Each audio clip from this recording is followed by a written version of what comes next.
From Joy and Ralph Ellis Stadium in Irving, Texas, it's the district opener for UIL District 7-6A between the Irving Tigers and the Jesuit Rangers. Hello there, everybody. Good evening. Welcome to Jesuit Ranger football. My name is Chris Ackles, class of 2009. Standing to my right, Kevin Fitzsimmons from the class of 2011. Kevin, district play starts tonight. Now the season really gets going. Chris, great to be back with you since week one. We haven't had a chance to be back together, so happy to be back in the booth with you. And as you mentioned, here starts district play for the Rangers tonight. A week off last week. Seniors had community days. We'll talk more about that throughout the broadcast. But now here we go. It's a 0-0 slate, right, for the Rangers. Non-district play doesn't matter anymore. It's all about the district slate for the rest of the season. You know, it's no secret for a lot of our listeners, the Rangers coming into this game 0-3 with losses to Hebron, New Orleans Jesuit, and Highland Park. Here's the thing, Kevin. 8 of the last 9 seasons, Jesuit has had a losing record in non-district play for those first 3 games of the year. 8 of the last 9 seasons, they turned around and had a winning record in district. In fact, not just winning record, but 8 of the last 9 seasons, they had a 5-2 or better record in district play. Those games mean nothing for playoffs. The season really starts tonight as far as playoff eligibility, and that's a good thing for Jesuit. Absolutely, Chris. And when you look at the success over the last few years, especially in this stadium here in Irving, the Rangers are 9-0 in the last 3 years, 3-0 against the matchups with each of the Irving teams, Nimitz, Irving High School, who we have tonight, and Irving MacArthur. So that bodes well for the Rangers tonight as we look at being back here in Joy and Ralph Ellis Stadium, hoping for another successful campaign for the Rangers this evening. Let's thank a couple of our partners tonight. Barrel and Bones is proud to support Jesuit Dallas and our community. Support local and catch every Jesuit game on the big screens at Barrel and Bones. You can order online or deliver by using code Jesuit for $5 off your order. As the players on the field are just about to pause for the national anthem, Kevin, before this season started, you and I had an opportunity to sit down with head coach Brandon Hickman. Earlier today, Sports Information Director Brian Henry sat down with him, and he talked through his 3 keys to the game. Let's talk a little bit about those. Yeah, Coach Hickman, I think, really wanting to stop this Irving run attack. As you think about what Irving will try to do on the offensive side of the ball tonight, Chris, it's going to be 25% pass, 75% run in their first 3 games of the season. And so we'll look to stop the talented running back duo of Irving.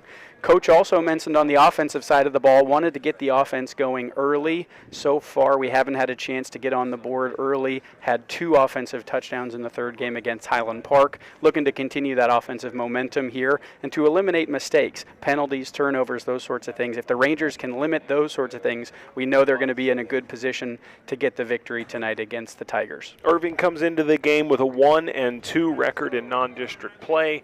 And you mentioned a kind of a dual threat at the running back position.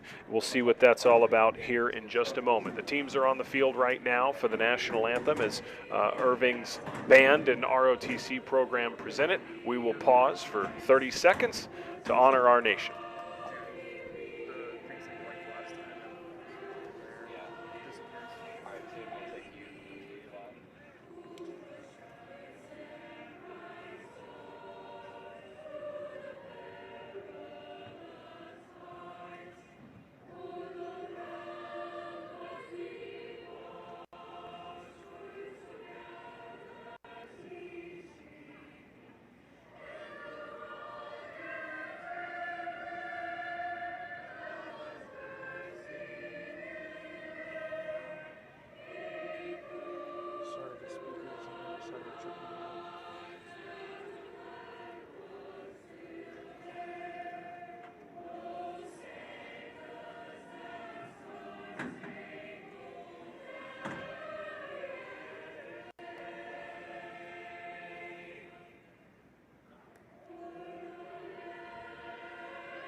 Barrel and Bones is proud to support Jesuit Dallas and our community. Support local and catch every Jesuit game on the big screens at Barrel and Bones.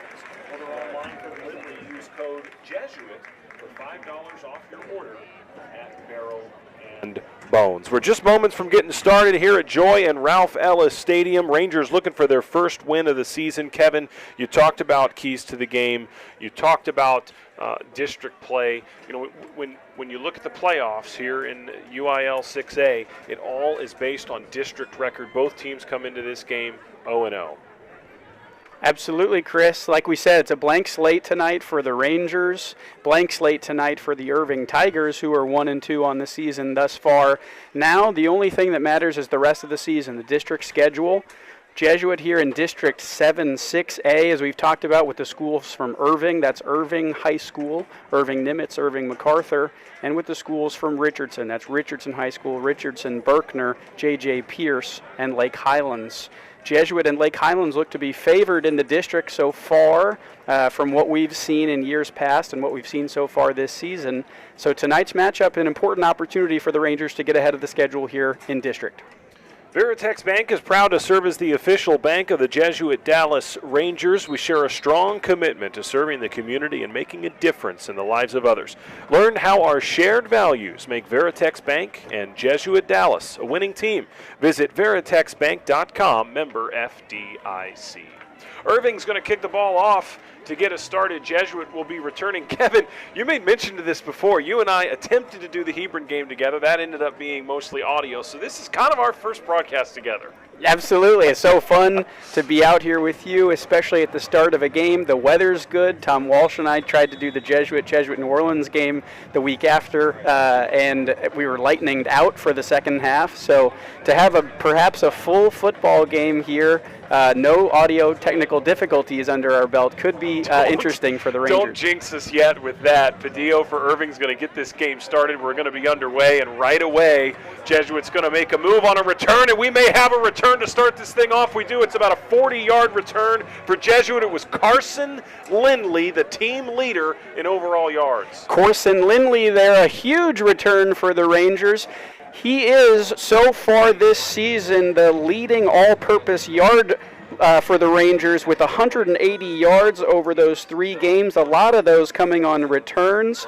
Irving tried a little pooch kick there, Chris, and it did not work out to their advantage. Lindley grabbed it, took it all the way down to the Irving 20. Yeah, the pooch kick might have been the right idea, but getting it into the hands of Carson Lindley, not the right idea. Jesuit's offense takes the field with phenomenal field position at the Irving 21-yard line to get us started. Quarterback Beck Berry with Lucas Mayer to his right. Berry is back in the gun. He's got plenty of time. He's firing it into the end zone. It's a bit overthrown, intended for Cade Kirby. Great field position for Jesuit.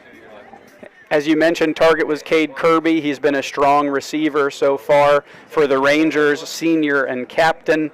Looked like it was a little bit of double coverage that time, zone coverage for the Tigers. Barry trying to air one out early. I think Coach Radigan and Coach Livingston wanted to put some points on the board right away. Yeah, Barry airing it to the end zone on the first play of the game. He's got Mayer to his right. Barry is also the team leader in rushing yards. Mayer's going to block for Barry. He'll dump it over the middle. There's Carson Lindley again, but he's just back to no more than the line of scrimmage and is brought down. It's a nice tackle that time, it looked like, by the Irving linebacker. For us, Carson Lindley looking strong so far. It was a short, almost no gain. Rangers now have a 3rd down and 10, Chris. Yeah, 3rd and 10, back in the gun. Mayer to his right. And they'll hold off and make sure they get the play in from the sidelines. We're just underway here, and we're less than a minute into the game. It was a phenomenal opening kickoff return from Carson Lindley. 1st and 10, Jesuit at the 21-yard line. Barry scrambles right, throwing right. I believe that ball is caught just beyond the sticks. It is caught, and it will be a Jesuit 1st down. Trying to see who made the grab. The tackle came from Walker, and it looks like, was it Max Smith? Max Smith out there on the right side for the Rangers. A nicely designed play that time. Barry rolling out to his right, had lots of time. Finds Smith for the 1st down on 3rd and 10.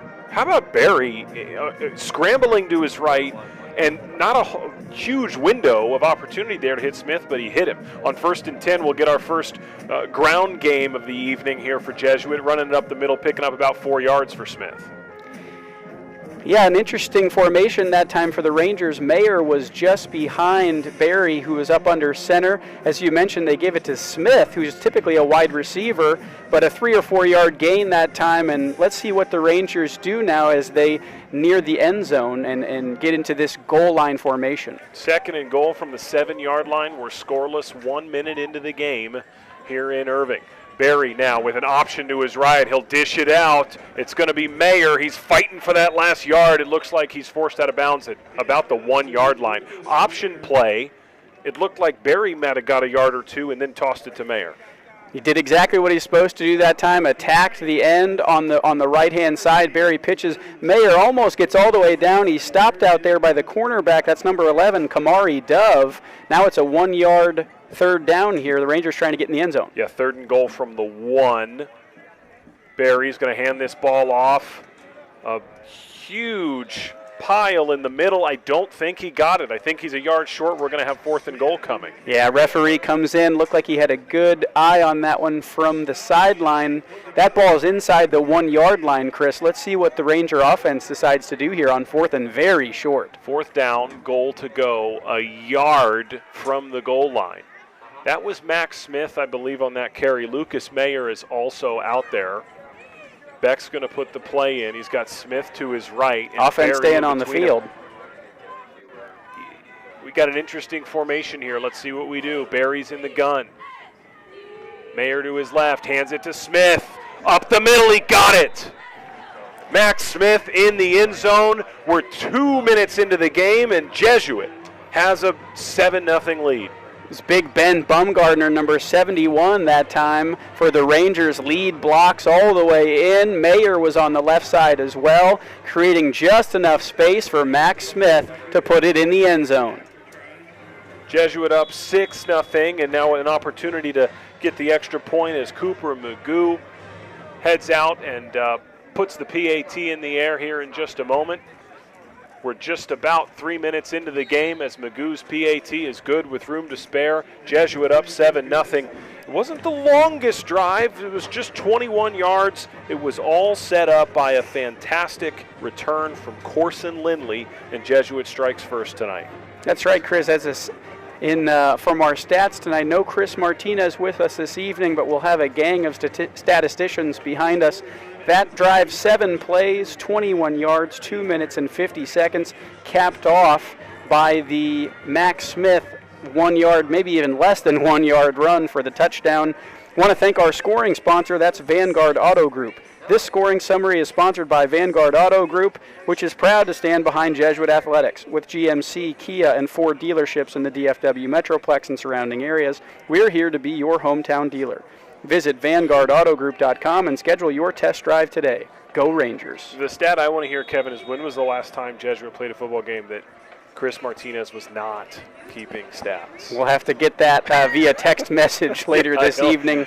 Sorry that Chris couldn't be with us tonight, but a great crew with us up in the broadcast booth here in Irving, and a beautiful night for football on a Thursday evening here in Irving, Texas. Carson Long, Jesuit senior, to our left. He's tweeting at Radio Jesuit. He's also spotting for defense. We got a team of Rangers behind us helping us out.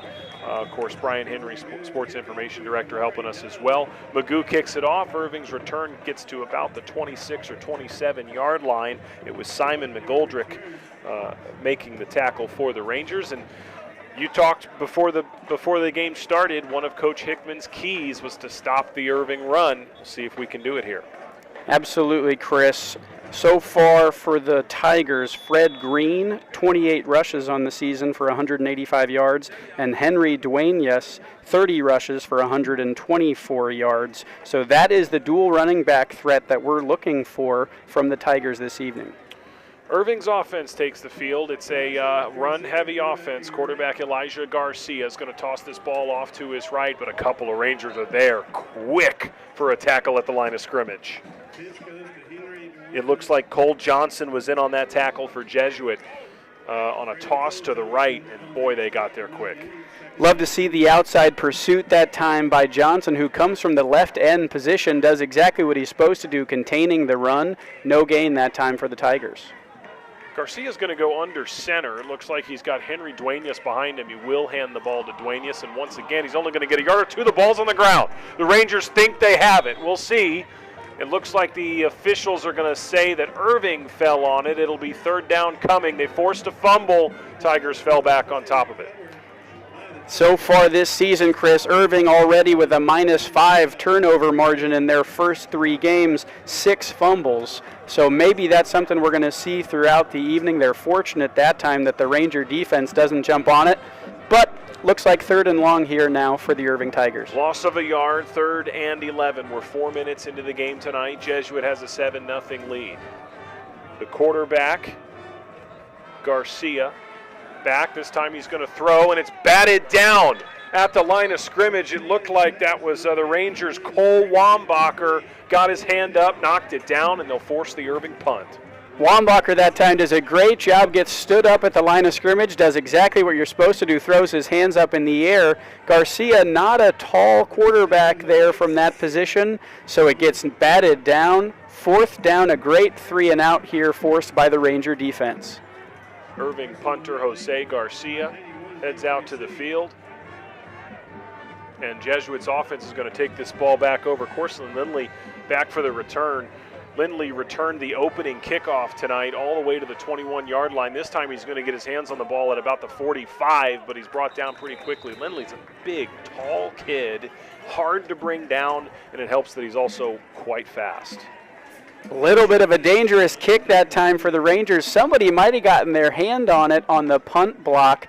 There were 2 Rangers in the area when the ball bounced. Lindley does a great job to go attack that ball and grab it to make sure that it doesn't bounce off one of our players and then become a live ball for the Tigers. Our first quarter sponsor tonight's UT Southwestern Simmons Cancer Center, your home team for cancer care.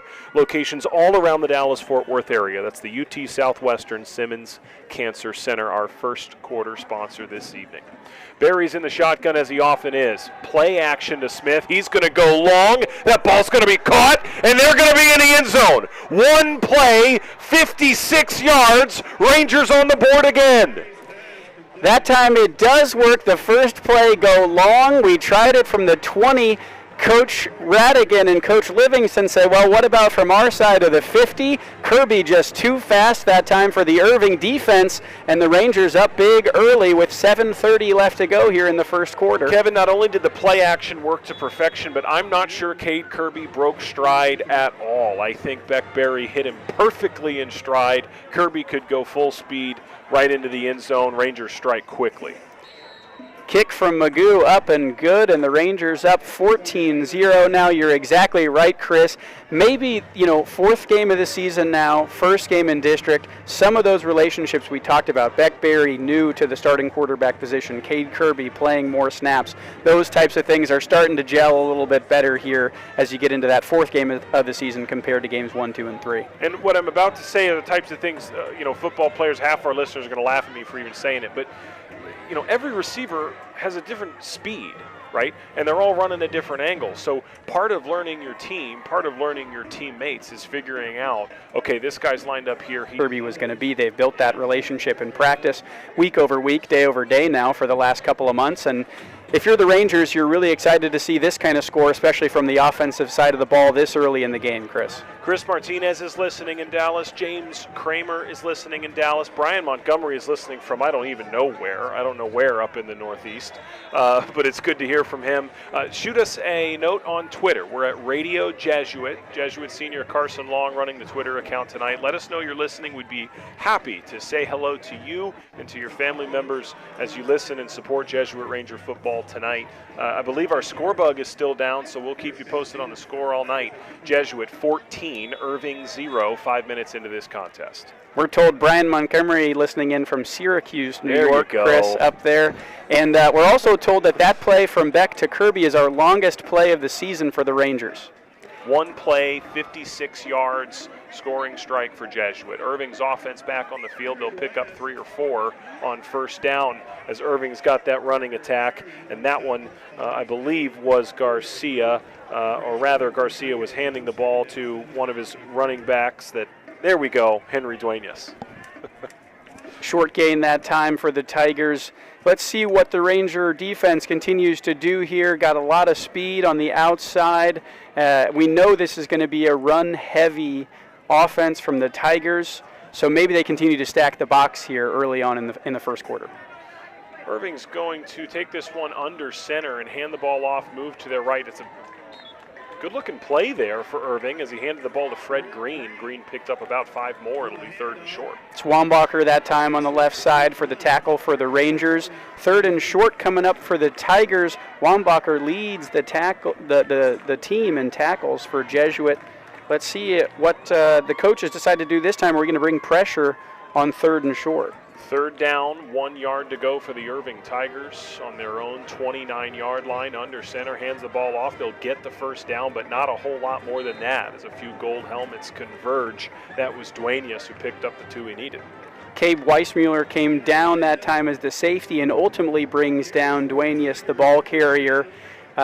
Steady diet so far of what I think we predicted from Irving, Chris. Lots of runs, short gains. I mean, that was 3 short runs to get the 1st down that time. The Rangers are going to have to be able to get some penetration into that offensive line in order to stop this. Yeah, it's no surprise. Coach Hickman watches film religiously, knew exactly what to expect from this Tiger offense that came into the game 1 and 2. It's a run-heavy offense, and they picked up their 1st down this time. They'll do a little bit of a tush-push, it looks like, there, and gain 3 or 4 yards as that time the quarterback held on to it, and Garcia picked up a few.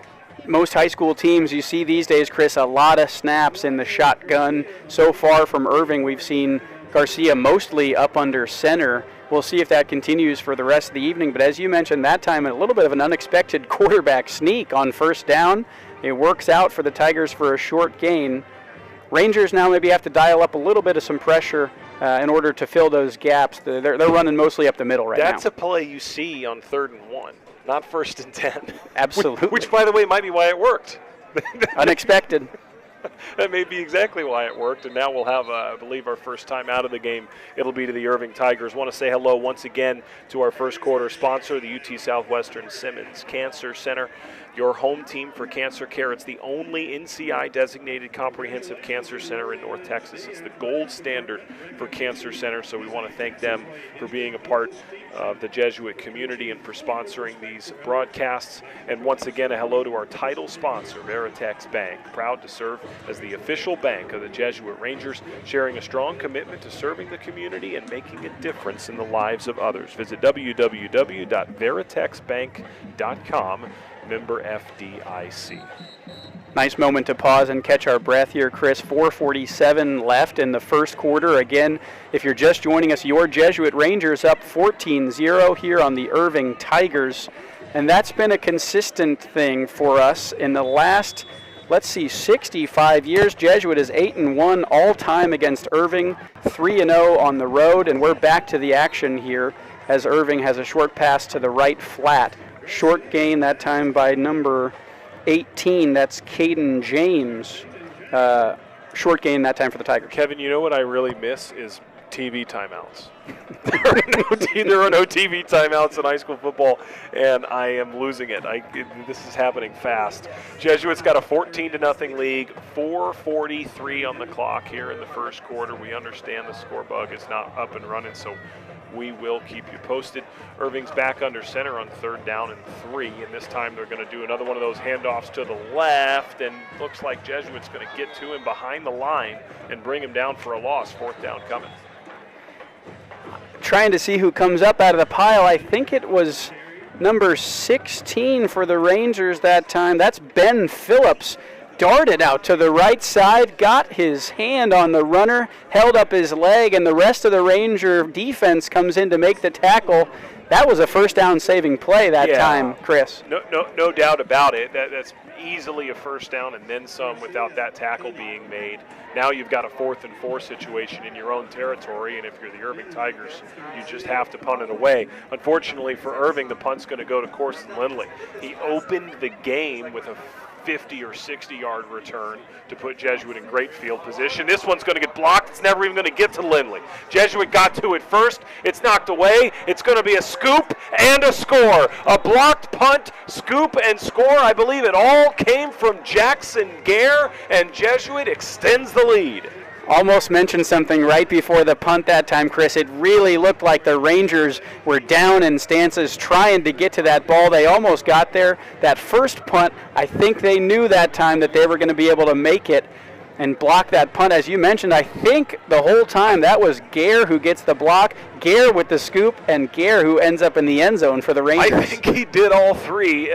Really impressive feat for Gare. Knocked the ball away, chased it down, picked it up, and barreled his way into the end zone. And all of a sudden, Jesuit has really created some distance here in the first quarter as Cooper Magoo will put the PAT through the uprights. Jesuit's lead is 21-0.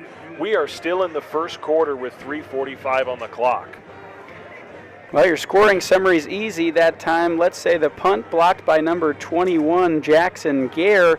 He scoops it up inside the Irving 20, returns it all the way for the touchdown, and that scoring summary is presented by Vanguard Auto Group. Vanguard Auto Group is proud to stand behind Jesuit Athletics. With GMC, Kia, and Ford dealerships in the DFW Metroplex and surrounding areas, we're here to be your hometown dealer. Visit VanguardAutoGroup.com and schedule your test drive today. Go Rangers. We might be hearing from Vanguard Auto Group a lot tonight, Chris. Kevin, does it count as a scoring drive if we didn't snap the ball? Good point. I don't know if that's a good point. Yeah, total scoring drives for Jesuit. First scoring drive, Brian tells us, was 7 plays, then a 1-play scoring drive, and then a 0-play scoring drive for Jesuit, up 21-0, 3:45 to play. Here's a couple of fun shout-outs. My wife, Mary Catherine Ackles, is listening in Dallas, and she is listening with my 100-year-old grandmother. Hi, Meemaw. Meemaw's listening in from Dallas. Please say hello to us if you get a chance on Twitter. Good to know they're listening back home and listening to Jesuit with a 21-0 lead here in the first quarter. That's Tyvion Gonzalez that time for the Irving Tigers on the return. A short return. He's tackled at the 18 by number 5, Andres Van for the Rangers. It'll be good field position again for this Ranger defense, who I'm sure are hungry for more after the punt block and score on the last drive.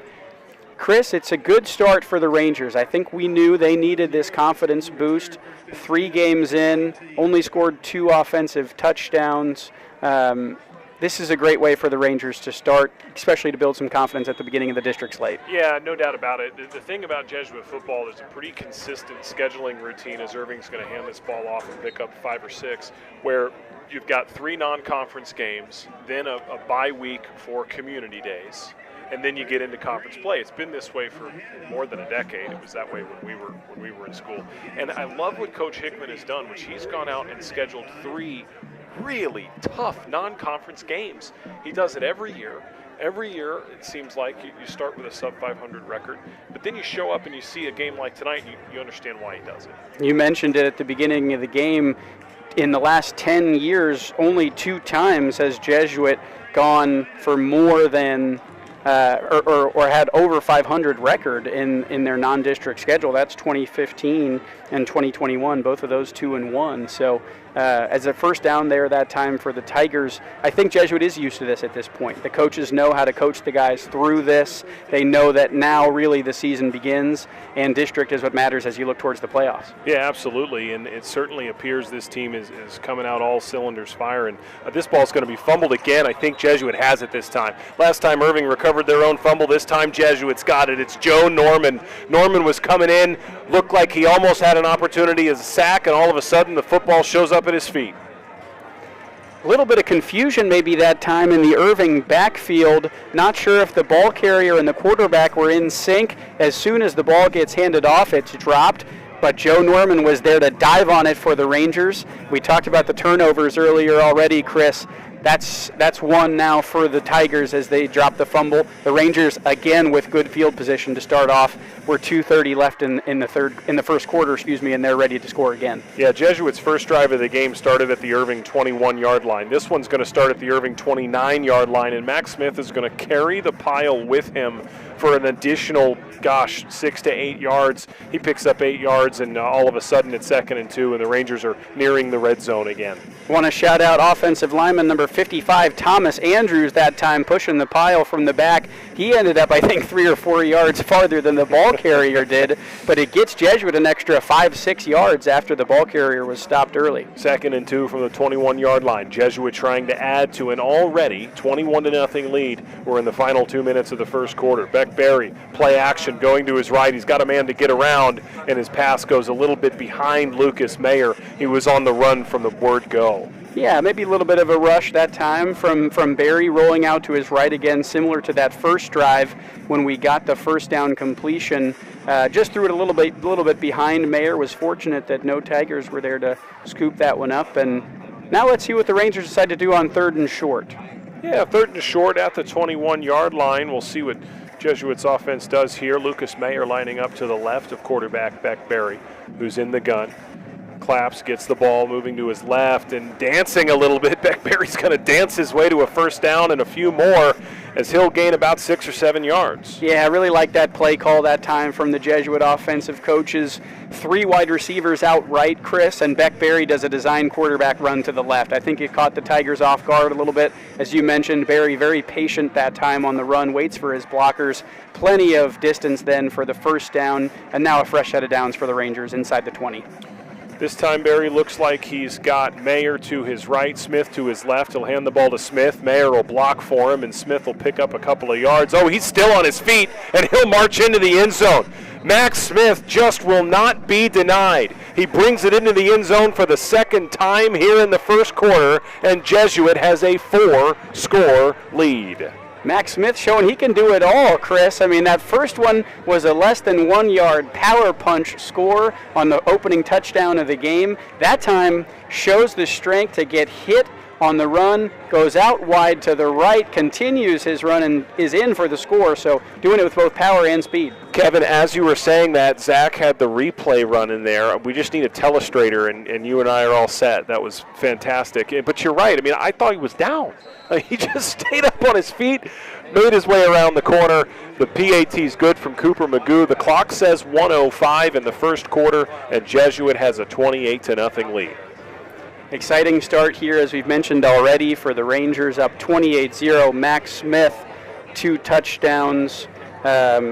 Max Smith so far this season haven't called his name as much. Junior wide receiver getting a lot of time at running back. I wish Chris Martinez were here. I'm going to look up our statistics and see Max Smith. I'm not sure he has any rushing attempts so far this season. I just had the same thought, Kevin. Like, man, Chris would have need multiple pens to not run out of ink tonight. He'd have been busy with the Jesuit offense.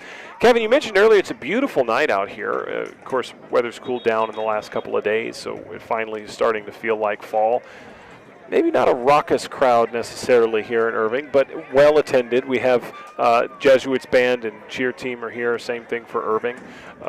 And Jesuits got a 28-0 lead here late in the first quarter. You're right, Chris. Not that raucous of a crowd on either side. I'm told it's Irving's homecoming tonight, so we had some festivities before the game. Both bands played a little bit, and some drill teams were out on the field. So Thursday night football here in Texas as Cooper Magoo kicks that one into the end zone.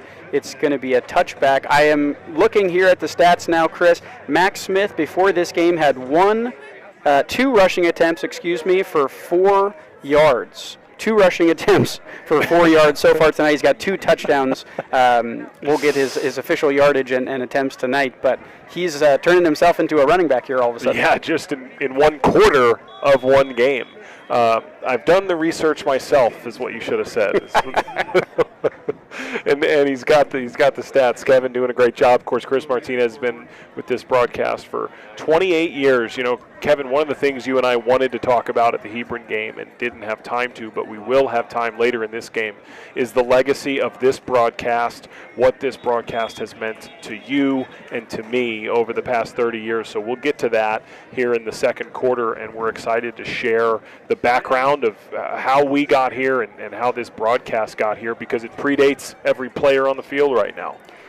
You're right, Chris, and I think especially even as you think nowadays, so many high schools have broadcasts, video, on the internet stream. This really was something I think that was a little bit ahead of its time when it started in 1998 with Tom Walsh, my dad Jack Fitzsimmons, Chris Martinez doing this over the radio. So it'll be fun to catch up a little bit more and tell stories from the very beginning days. Yeah, of now that. we've got video and we've got replays now, which is we never thought we'd have. That may be a replay-worthy play there as Irving hands the ball off to Fred Green, and he marches his way forward for 10 or 15 yards. The best offensive play of the night so far for the Tigers right at the end of the first quarter. The final few seconds are going to tick away. We will take a quick break. We'll be right back with you after one quarter from Joy and Ralph Ellis Stadium. Jesuit 28, Irving 0, here on Jesuit Football Night on the Jesuit Ranger Sports Network.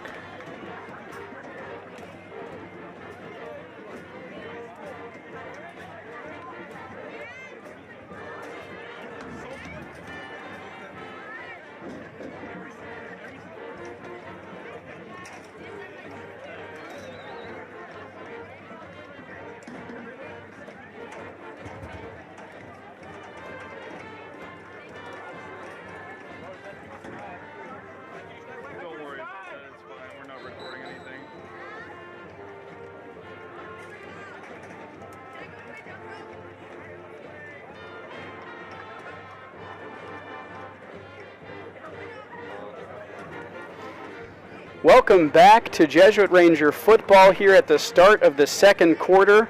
Want to give a quick shout out to the Urbaniak family listening all the way from South Bend, my former home, and a great place for Chris Ackles as well.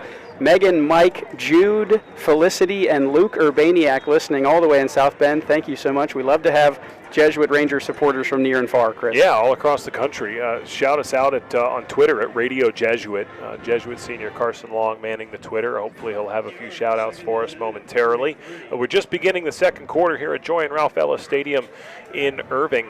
Jesuits got a 28-0 lead, a really impressive first quarter, not only for the Jesuit offense, but for the Jesuit special teams. A phenomenal kickoff return to begin the game from Corson Lindley. We had a blocked punt, scoop, and score from the Rangers' Jackson Gare, and then we've had a couple of offensive touchdowns from the Rangers' Max Smith. So really impressive first quarter for the Jesuit offense, and now we'll see if the defense can keep it up as well as Irving is trying to get themselves on the board. We spent a lot of time looking at this left side, our left side of the field, Chris.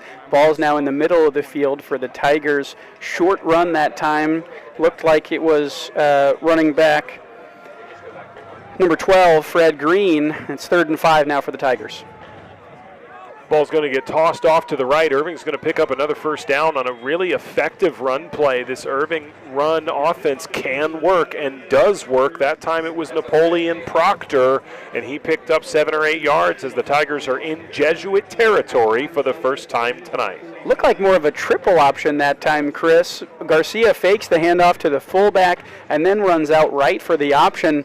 As you mentioned, Proctor was wide open out there and makes a good gain. First time for the Tigers so far. They look like they're driving a little bit. Yeah, 1st and 10 Irving from the Jesuit 45-yard line. There's a handoff. Jesuit's going to get to it real quickly. You have that tackle there, Kevin. It looks like it was Parker Sherman. He got there behind the line. And that's exactly what we've been talking about, Chris. Sherman gets in back behind the line. This Jesuit defense has a number of tackles for loss already this year. And that's the first one that I've seen tonight as Sherman gets back there. Look at him as he runs off the field, Chris. I'm not sure if it was caught on our cameras, but he and Coach Brandon Hickman do a little chest bump as he runs off the field that time after the tackle for a loss. Well deserved. Jesuits got a 28-0 lead. We get word that there's another District 7-6A game happening tonight. Lake Highlands taking on J.J. Pierce, and Lake Highlands has a 21-0 lead at the end of the first quarter in that game. Tigers Tigers toss it out to the right. They're going to get another first down. It was an effective pitch and catch. It was Jason Evans on the reception from Elijah Garcia. First down, Tigers. Cade Weissmuller that time all the way out to that far sideline to make the tackle. Zero really had some speed. Jason Evans for the Tigers. I'm not sure that he wouldn't have gotten in the end zone if Weissmuller doesn't get there, Chris. This Irving team has an offense. The offense can score points. We're going to see another one of these tush pushes, and this thing's going to go for, 8 or 10 yards. We talked about seeing that play on first down, how rare that is, but that Irving offensive line just pushed forward for a first down. Again, catching the Ranger defense off guard. As you mentioned, Chris, after a big gain, all of a sudden Garcia's up under center, and before you know it, it's a first down. Looks like the Rangers are going to call timeout here and take a break as the Tigers on the Jesuit 22 knocking on the door. Yeah, Jesuit's success in the first quarter came largely from their offense, but also from special teams. And now we're seeing Irving really punch back, or growl back, I guess you could say, for the Tigers, down 28-0. We'll say a quick hello to our second quarter partner, which is Veritex Bank, proud to serve as the official bank of the Jesuit Rangers, sharing a strong commitment to serving the community and making a difference in the lives of others. Learn more about Veritex Bank and this winning team at veritexbank.com, member FDIC. Well, we talked about it, Chris. It's going to be a run-heavy diet from the Irving Tiger offense, and it has been. This drive, though, mixing it up a little bit, not just running right down the gut, but getting some runs to the outside, doing the quarterback sneak. And now Garcia back to pass. Garcia in the gun, and he finds wide open Kamari Dove. Garcia hits Dove. It was blown coverage somewhere. There is a flag on the play, which may explain how he got wide open, Kevin. Yeah, let's see what the referee says here. Looks like that's illegal. Man downfield. Yeah, an eligible receiver downfield called against the Tigers, which explains why the Jesuit defense looked so confused on that play. Right away, the Tigers thought they had a big touchdown. As I was mentioning, run steady diet from the Tigers. They drop back to pass, and their longest gain of the night. Rangers fortunate that time that it is a penalty that denies the touchdown, and now it's first and long for the Tigers. Yeah, at about the 27-yard line. This time Garcia's under center. He'll hand the ball off. They'll pick up a few yards there. That looked like Fred Green again. Green picks up 3 or 4, second and 11 coming. Yeah, Simon McGoldrick among the 3 Rangers who were in on the tackle that time. They're doing a lot of this stuff, Chris, the Tigers are, where they just hand it off to a fullback type position, either Green or Duenas, and get short gains. I think the Rangers will live with that. Elijah Garcia looks like he's going to go under center again if he can get his offense set. He does. He'll snap and fake a handoff, and the Rangers are in the backfield immediately. Tanner Krug, he looked like he got to the spot before the running back did. Penetration through the offensive line is going to be key all night for these Rangers if you want to stop the run. And that time Krug was through quick. I'm not sure that the running back knew that he was going to be there that quick. And as soon as he got the ball, he was met. It's third and long now for the Tigers. I'm not sure what they're going to do here in this long yardage situation. Yeah, Krug showed up quick. He's a captain of this Jesuit Ranger team. He's a multi-sport athlete. Coach Hickman talked about how athletic he is. Garcia's in the gun. Krug got through again. This time it's picked off. The Rangers take it. It's Gabriel James, and he's got green grass in front of him. James to the 20, to the 10. Touchdown, Rangers. A special teams touchdown, an offensive touchdown, and now a defensive touchdown. We'll see if it stands, as there is yellow laundry on the turf. Wow, it was a great play that time as we watched the replay here, Chris. Garcia drops back to pass, looks to his left with pressure on him. It's Gabriel James with the pick. Oh, maybe right away there did they catch Jesuit number 40, Simon McGoldrick, who was just going to tackle the receiver, ends up tackling what may be the would-be tackler when Gabriel James picks the ball off. He thought that he was tackling the guy who was trying to catch it. How about that replay? Zach's doing a great job over there. Our camera folks from Tradio doing a marvelous job getting the replay. And now they've got a close-up on the referees making this decision. Now we just need a lip reader. And it looks like the score bug's working out as well for us, too. As you can see, Jesuit's got a lead. And we will take a listen here and see what the White Hat has for us. Flag is all the way back at what would be the Jesuit 30 now as we wait for the signal from the head referee. They have brought the football all the way back here. The White Hat makes the call that after the interception, there's a holding penalty against Jesuit. So the interception there from for the Rangers is going to stay. And here it is again, Chris, right there. When McGoldrick thinks he's making a tackle on an Irving receiver, he ends up tackling while James has picked off the ball. It's an unlucky break for the Rangers.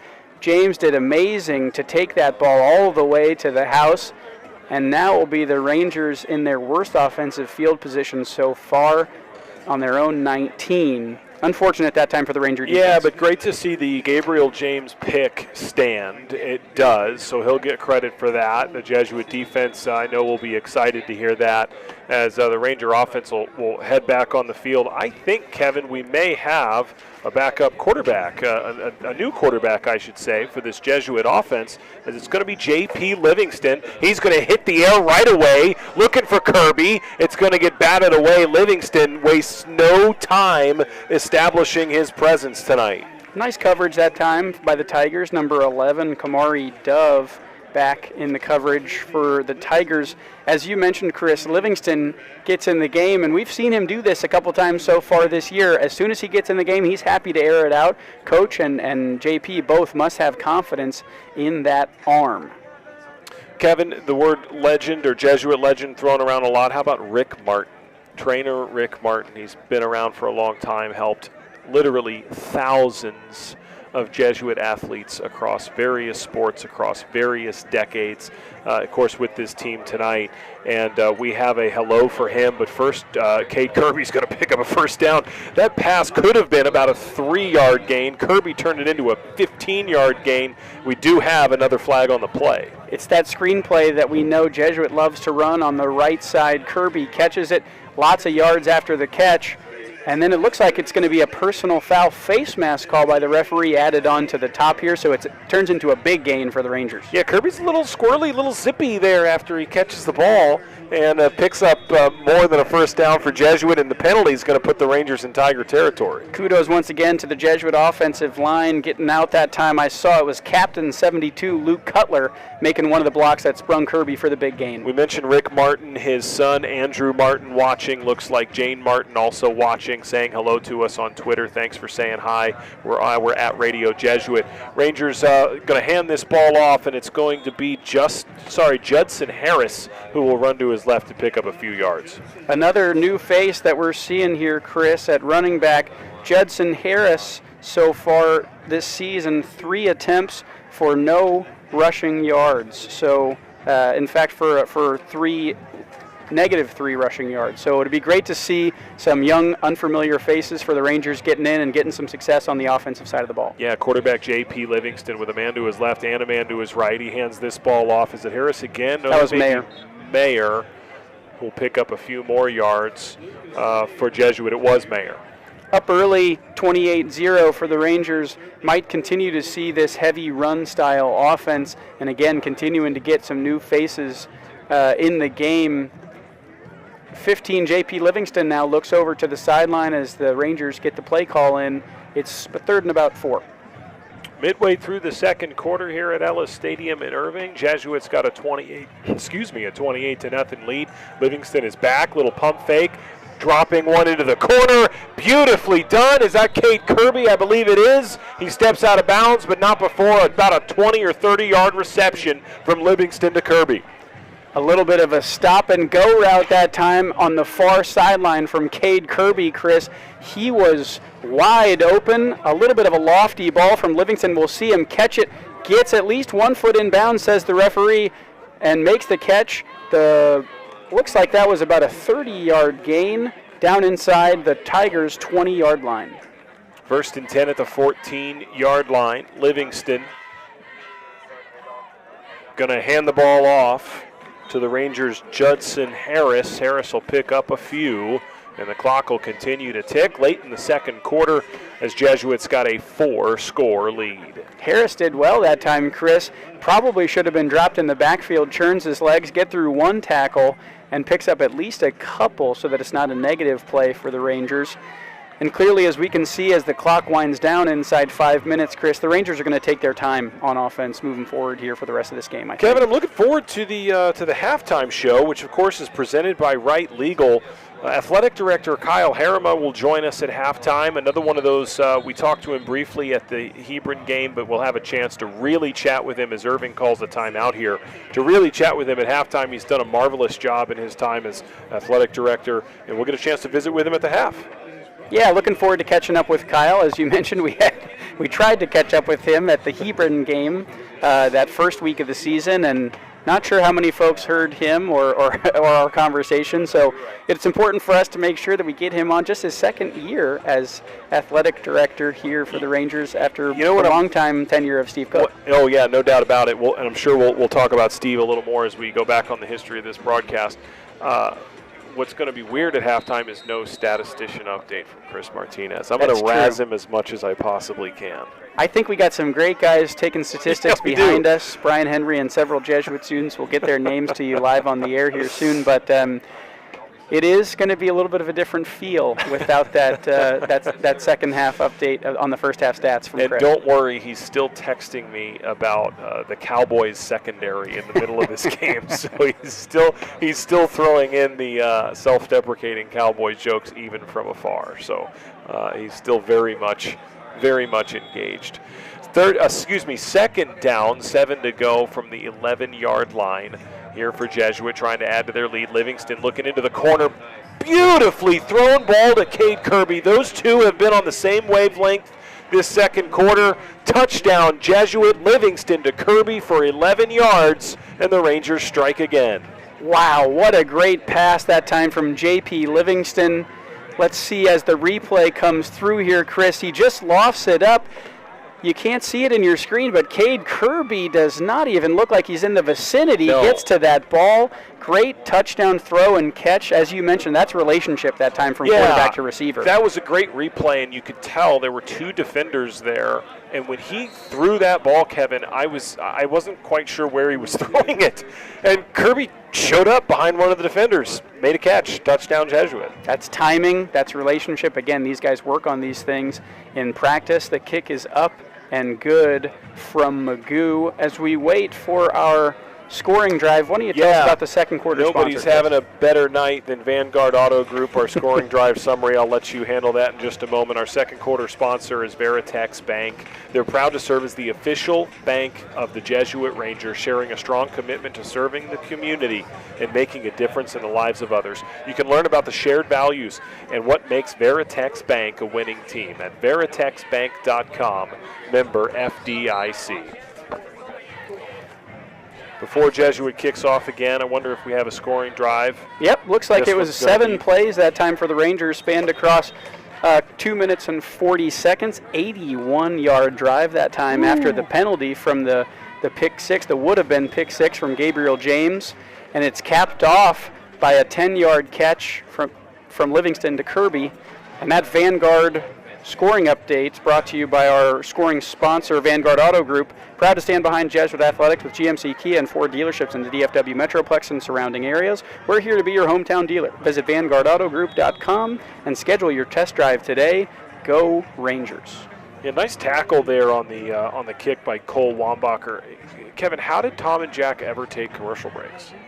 I don't understand. This game moves so fast. The high school football game is so quick. We're looking at my watch at 7:50 here in Irving, and we're almost through 2 quarters of play. 35-0 Jesuit with 4:29 left here in the second quarter. And we haven't stopped talking all night. No, we haven't. Carson Long tells us that was J.P. Livingston's first touchdown of the season, which I believe would also make it his first touchdown of his varsity career for Jesuit. And so a great moment there for J.P. Livingston as he gets on the board for Jesuit and extends the lead to 35-0. Yeah, Chris, and as we see now here, Irving gets started again. They're going to stay committed to this heavy run-style offense. I mentioned before the game started, so far in their first 3 games, 25% pass, 75% run. It's Fred Green that time on the short run, and looks like as we get to the second snap of the drive, there's going to be some flags. So, Sports Information Director Brian Henry puts together a really cool game notes packet that I believe is available to anyone on the Jesuit website. And he tells us a little bit about the series history. That's how Kevin and I knew the series history between these two teams. In the history of this series, which dates all the way back to 1960, Jesuit has scored 37 points in a half. That happened a couple of years ago in 2020. Right now, the Rangers are sitting at 35. We'll see if the defense can get the ball back. Irving with another handoff, run up the middle, gain about 4 or 5 yards, and is brought down. It'll be 3rd and long coming. My favorite piece of this series history between Jesuit and Irving, Kevin. These two teams first met in 1960. Jesuit lost the game. Irving won 6-0. And the location says neutral site unknown. So we don't even know where you think it was. What was it, North Haven Park? What do you think? The record books don't say. Who knows? It could have been in somebody's backyard for all we know in 1960. Irving gets the win, and as you mentioned, Chris, they have not won against the Rangers since.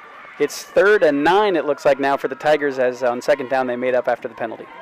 3rd and 9, they're going to throw the ball, and it's going to be just a little bit high. The Rangers are going to force another punt, which we'll have to pay attention to because they've already blocked one tonight. 1960, Kevin, so that predates both your dad and my dad. My dad, class of 69. Your dad's 76. So if you went back to those guys playing in that game in 1960, so that was the first year of the Dallas Cowboys, first year of the Dallas Texans, and you told them that now we'd be announcing this game, there'd be a jumbotron at the game. The game would be broadcast live on YouTube. I think Jesuit got a piece of this punt again here. We have one block already tonight. This was what I'm going to call a partial block, and Jesuit's going to take over at the 25-yard line, but boy, we've come a long way. That's exactly right, Chris. As you look at that play there, I think that was Garcia who tried to punt it away, so maybe a little bit of a quick kick trying to catch the Rangers punt block off guard. They still get to it, and it'll be good field position again for the Rangers. But going back to what you mentioned, Chris, you talk about Jumbotron and videos. I'm not sure if they would have believed if we would have said we had pads and cleats and all the things that come with the accessories of the game now. So to get all the way to the technology side, they certainly might not have believed what we were saying then. That's exactly Want to give a quick right. shout out to our students, statisticians, and we'll hear more from these guys in the second half. That's Sebastian Dunn, Mercury Cox, and Gianni Gutierrez up there for us as the Rangers start this drive. Sebastian, Mercury, and Gianni doing a great job. Blake Berry back in the game for Jesuit. He lobs it over to his good friend Luke Mayer. He gets by a couple of defenders, picks up about 15 yards. Jesuit within striking distance again, looking to add to this already 5-score lead. Really like the patience that time from Berry. Looks towards the middle of the field and just finds Lucas Mayer out in the flat. Mayer with lots of space and makes one guy miss, gets all the way down to the Tigers 10. This Rangers offense is really looking in sync tonight, Chris. No doubt about it, and you can tell, regardless of what the competition looks like, these guys are clearly in sync. He's got Mayer to his right and Smith to his left. He'll hand the ball to Mayer. Mayer's going to cut back, gets only to about the line of scrimmage, and is swarmed by black jerseys. I think it was number 18, Caton James, that time in on the tackle for the Tigers. Short gain to maybe even a 1-yard loss that time for the Rangers, and it looks like we'll go to a timeout here for the 2 minutes. Is this a 2-minute warning? Is that a thing in high school? Look at that. You learn something new every day. Texas high school football has adopted a 2-minute warning. Jesuit has a 35-0 lead. Coming up in just a moment on our Right Legal halftime show, Jesuit Athletic Director Kyle Harima will join us. We're so excited for this interview, and it'll be brought to you by Right Legal. Life situations sometimes seem daunting, and you don't always know where to start. Our trusted group of professionals at Right Legal specialize in helping with all matters relating to estate, probate, business, and tax issues. That's Right Legal, our proud halftime partner. 2 minutes to play here in the second quarter at Ellis Stadium. Jesuit working with a big lead and thinking about adding to it. 2nd and goal from the 11-yard line. Yeah, again, good signs for this Ranger offense, Chris, continuing to create plays and continuing to do well. Oh, as Beck Berry's got to get on this football. It's still live. That is a little bit of a double fumble. The snap didn't go the way Jesuit wanted it to. Berry tried to fall on it. He ended up just kicking it further away from him. Judson Harris got back there and ultimately landed on it for Jesuit, but not before it trickled to the 31-yard line. And we're going to have a super exciting, this is a rare one, 3rd and goal from the 31. You might even say, Chris, 3rd and forever. Beck Berry that time, not sure what happened on the snap. I think he wasn't quite looking. It goes right past him. As you mentioned, he just gets it further back. Judson Harris wrestled the ball away from an Irving Tiger, so we're lucky to even have the ball at this position. Let's see what the Ranger offense dials up here on this one. Berry in the gun, Harris to his right. 3rd and goal from the 31. Berry's going to do it himself and run it up the middle. He's got a little bit of room. He'll run into a couple of defenders just outside the 15-yard line. 4th down coming and goal, and the field goal team coming on as we're going to see Cooper Magoo attempt a 35-yarder. Well, it'll be good to give Cooper Magoo a chance to kick one from a little farther. He's got 5 extra points already tonight.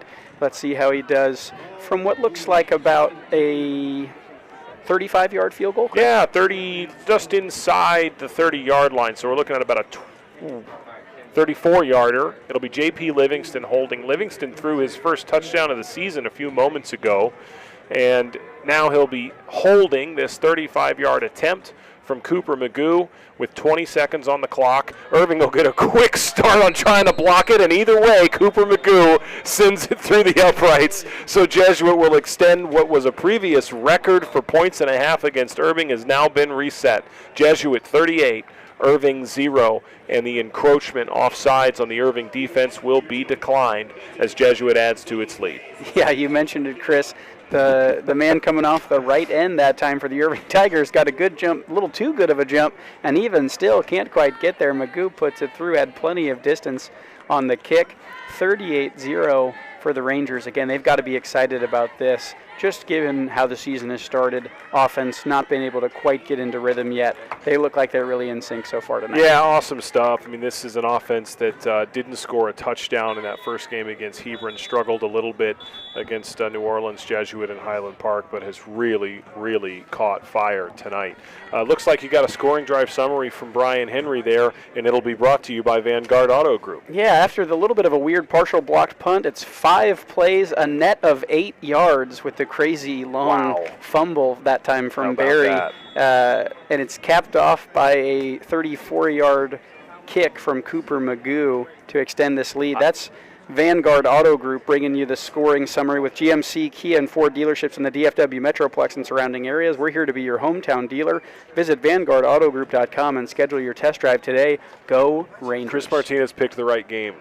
To skip, he would have been very, very busy.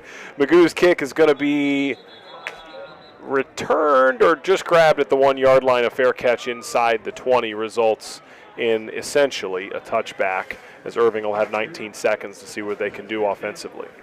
Yeah, Chris Martinez, for those of you that don't know, a mostly pen and paper kind of statistician, which doesn't happen these days. So I'm not sure. He may have gone through a couple of pencils and a couple of pads of notes at this point with all the offensive and defensive, to be honest, statistics that the Jesuit Rangers have loaded up tonight. So the score, Jesuit 38, Irving 0. We are appreciative to the folks at Tradio for helping us out this evening and getting this thing up and running. 38-0 is your score, 19 seconds on the clock. The Irving offense, we'll see, they'll just kneel this ball down and take it into halftime, down 38-0. First, Kevin, let's talk about the Jesuit offense, then let's talk about the Jesuit defense. But actually, we'll take a very quick break, and we'll see about having Jesuits athletic director Kyle Harriman join us for halftime. So we'll have Coach Harriman with us at the half. We'll tell you a little bit about the first half, tell you a little bit about the history of the broadcast. We'll take a 30-second break and be right back with you. Thank you for joining us tonight on Jesuit Ranger Football on the Jesuit Ranger Sports Network.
Good evening, ladies and gentlemen.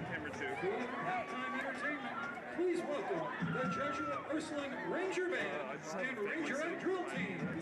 Now entering the field are the Rangerettes.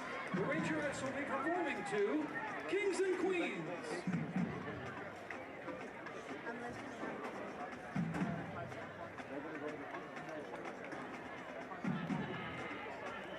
They don't take this serious every day.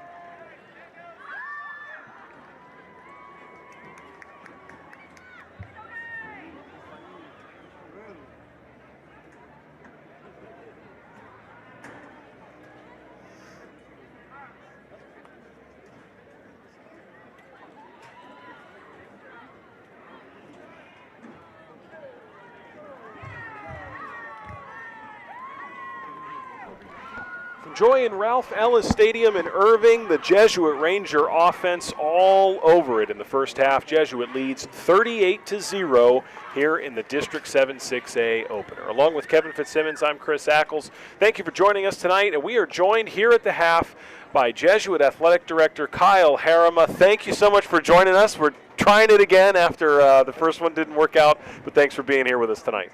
Well, excited to be here. First of all, just so excited to have you guys here. You guys are phenomenal. Well, we love being here, love doing it. I should mention that our halftime show is brought to you by Right Legal. Life situations sometimes seem daunting and you don't know where to start. Our trusted group of professionals at Right Legal specialize in helping with any matter you need. So check them out, Right Legal, our halftime partner. Well, Kyle, heck of a start for Jesuit offense tonight. Man, I just really a non-district schedule has led to this moment. I think we've played three phenomenal games against some very tough opponents for the first 3 weeks. So I think on both sides of the ball, we've done big plays on special teams, defensively. Let's try this again. Okay. You joked about you being the bad luck. Last time we tried to interview you, nothing worked. This time we're getting there. We're going to get there. Are we good now? Okay, we're good. No, going back to the start for the Rangers, I think that our first 3 weeks has really led to this moment. We've played 3 phenomenal teams in non-district, and so and I think our kids every week are just getting better and better. So solid start for both sides of the balls, defensively, special teams. We're kind of winning in all 3 phases of the game right now. No doubt about it. A special teams touchdown there, and a defensive, really excellent defensive play, and of course Jesuits offense getting on the board. Kyle, let's talk a little bit about this role here. This place obviously is different from area public schools. You've had an entire career here in at various UIL schools, a lot of which here in the DFW area at Lovejoy before coming here. Jesuit's different. What brought you here? What made you decide, yeah, I want to be a part of this thing? Well, it really came down to a conversation I had with Chris Hill. Chris and I had been in the high school basketball scene for a long time, and we were having a conversation about a year and a half ago, and he'd let me know that the athletic director position had opened up at Jesuit. We got to talking about it and put my name into the hopper, and it came out where I had an opportunity to come to Jesuit. And this place is so different than any place I've been before, and I think the thing that makes it so different is the community. In a public school, you kind of live in the community and you kind of go your separate way after a period of time, but with 80 years of tradition, there is a different sense of the community here. And once you're a Jesuit Ranger, you're a Jesuit Ranger for life, and you just see how many people, their dads, their grandparents went to Jesuit, and there's just such a connection with the community that makes it so special. It's funny. when I graduated in 09 and went on to a Jesuit university, then I had an opportunity to coach at some other Jesuit high schools, 2 other Jesuit high schools, one in Milwaukee and one in Chicago. And I realized quickly, like, oh my gosh, I love this place, I love this community. And I think what it taught me, because of course I loved my time at Jesuit. Sure. Just absolutely loved Jesuit. And I think I would have told you at age 18 or age 21, I just love Jesuit, which is still true today, obviously. But being at those other Jesuit schools, those other schools with AMDG on the door, I think I realized there's something about that mission. There's something about the way that young people are educated in a Jesuit school, about the Ignatian pedagogical paradigm, about educating the whole person. That's really at the heart of this whole thing, and that's what makes it. It's not the walls.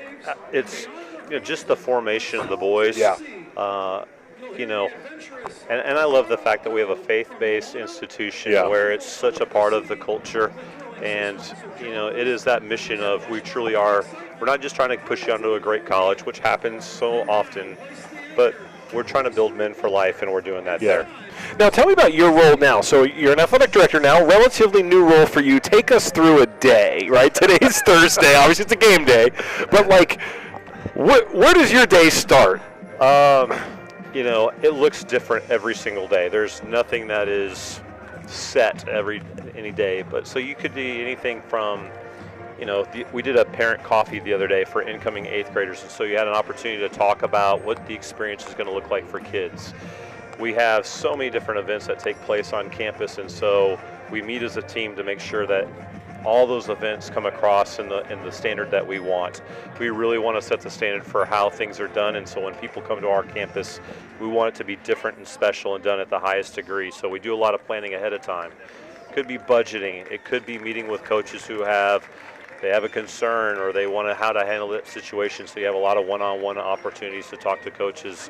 It could be budgeting, and so it's a myriad of things. And then the best parts of the days are like tonight, where you get a chance to see the kids compete after practicing all week. And we do have admin on duty, but I don't see this as a part of the job. I see this as just the fun part of the job, is where you get to go watch the kids compete.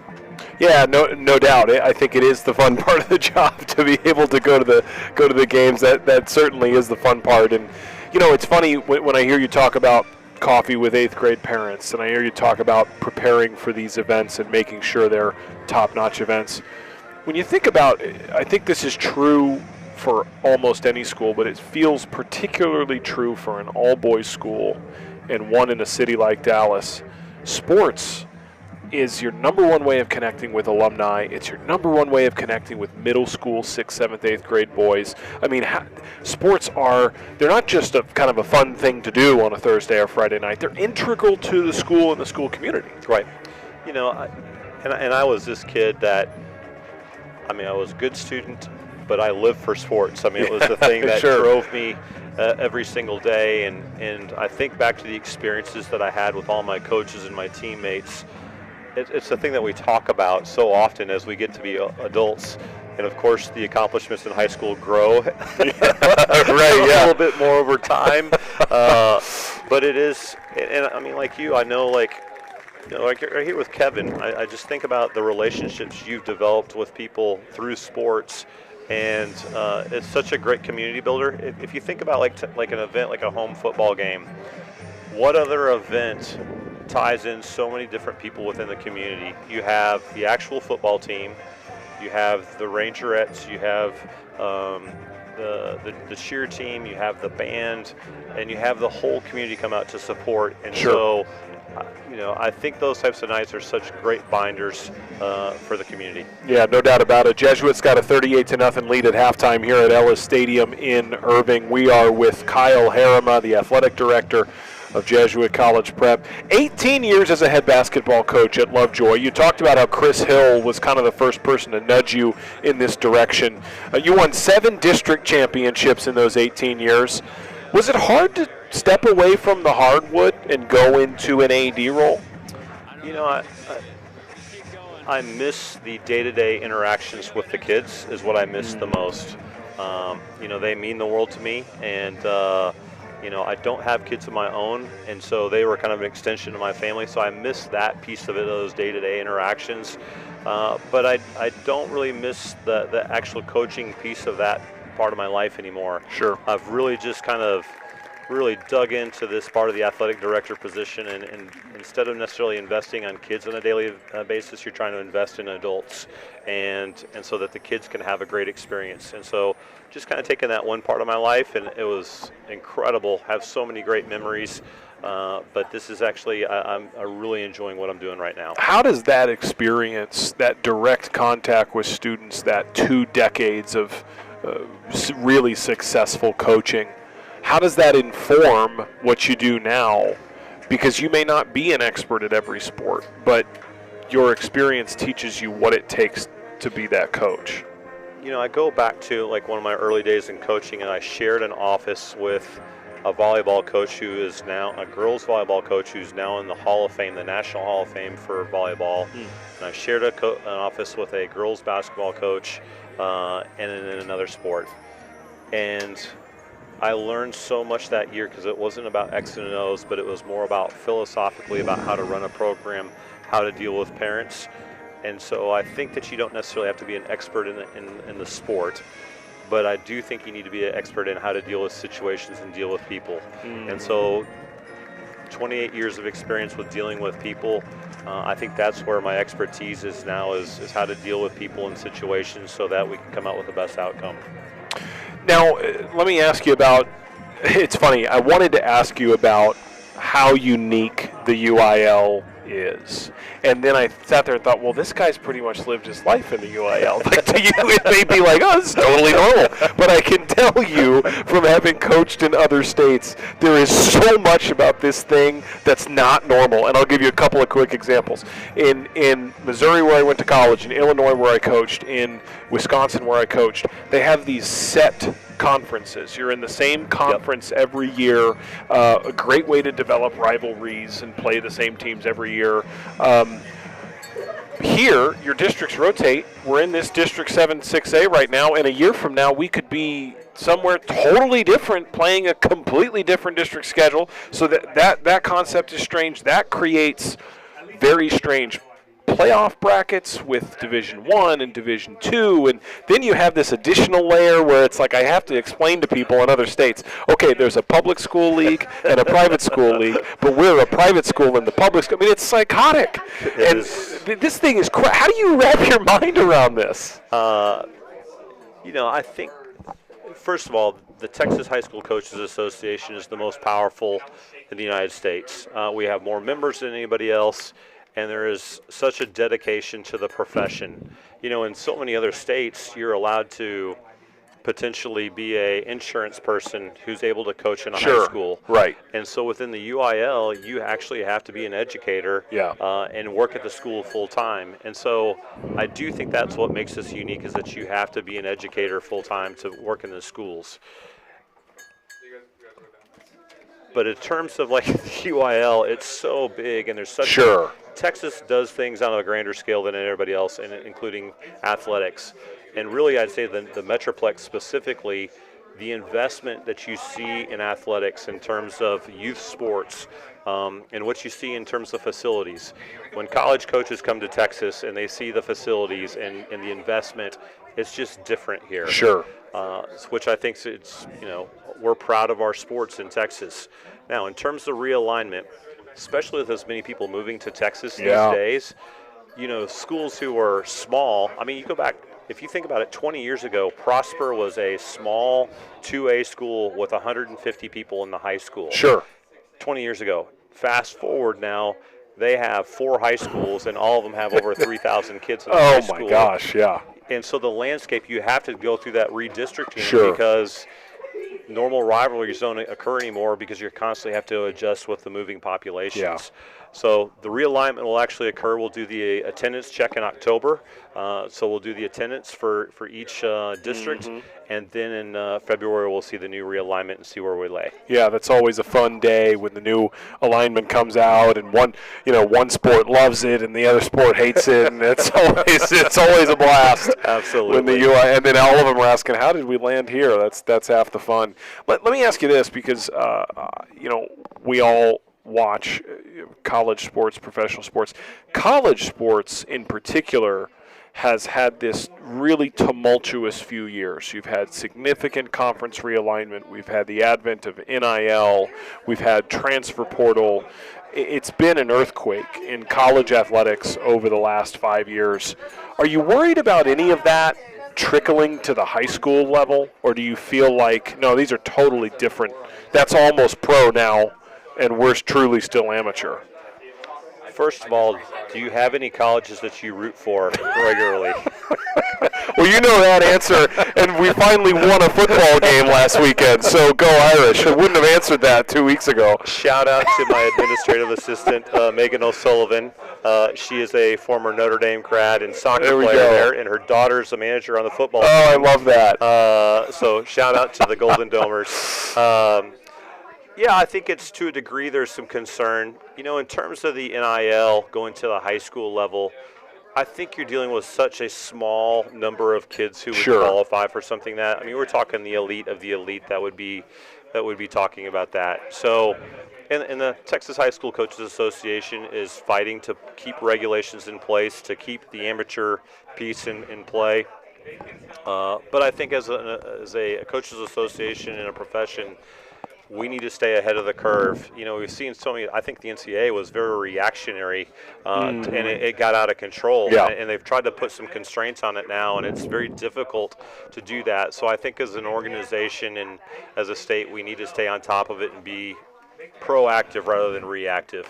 Jesuit 38, Irving 0 here on the Jesuit Ranger Sports Network. We thank you for joining us. We're here with Kyle Harima, the athletic director at Jesuit. Of course, Kevin Fitzsimmons will be with us here in just a moment to begin the third quarter in about 10 minutes. Kyle, let's look ahead. What are some of the exciting events coming down the pipeline for Jesuit athletics? Obviously, football season, we're 4 games in, but this school year's just getting started. Well, Jesuit offers more sports than any other program in the Metroplex, 22 sports. I didn't know that. Yeah. That's cool. And so we have so many different opportunities for the kids. You know, like Crew is going to Oklahoma to compete here soon. We have the wrestling. We're coming up with wrestling, the Frank Halloran wrestling meets. We've got district coming up in cross country. We have playoffs coming up for water polo. And so we've got a very robust fall, and then as the winter comes along, you'll have the Knights of Columbus, which has been over, I think the tournament has been over 60 years at the Knights of Columbus, which is a great deal.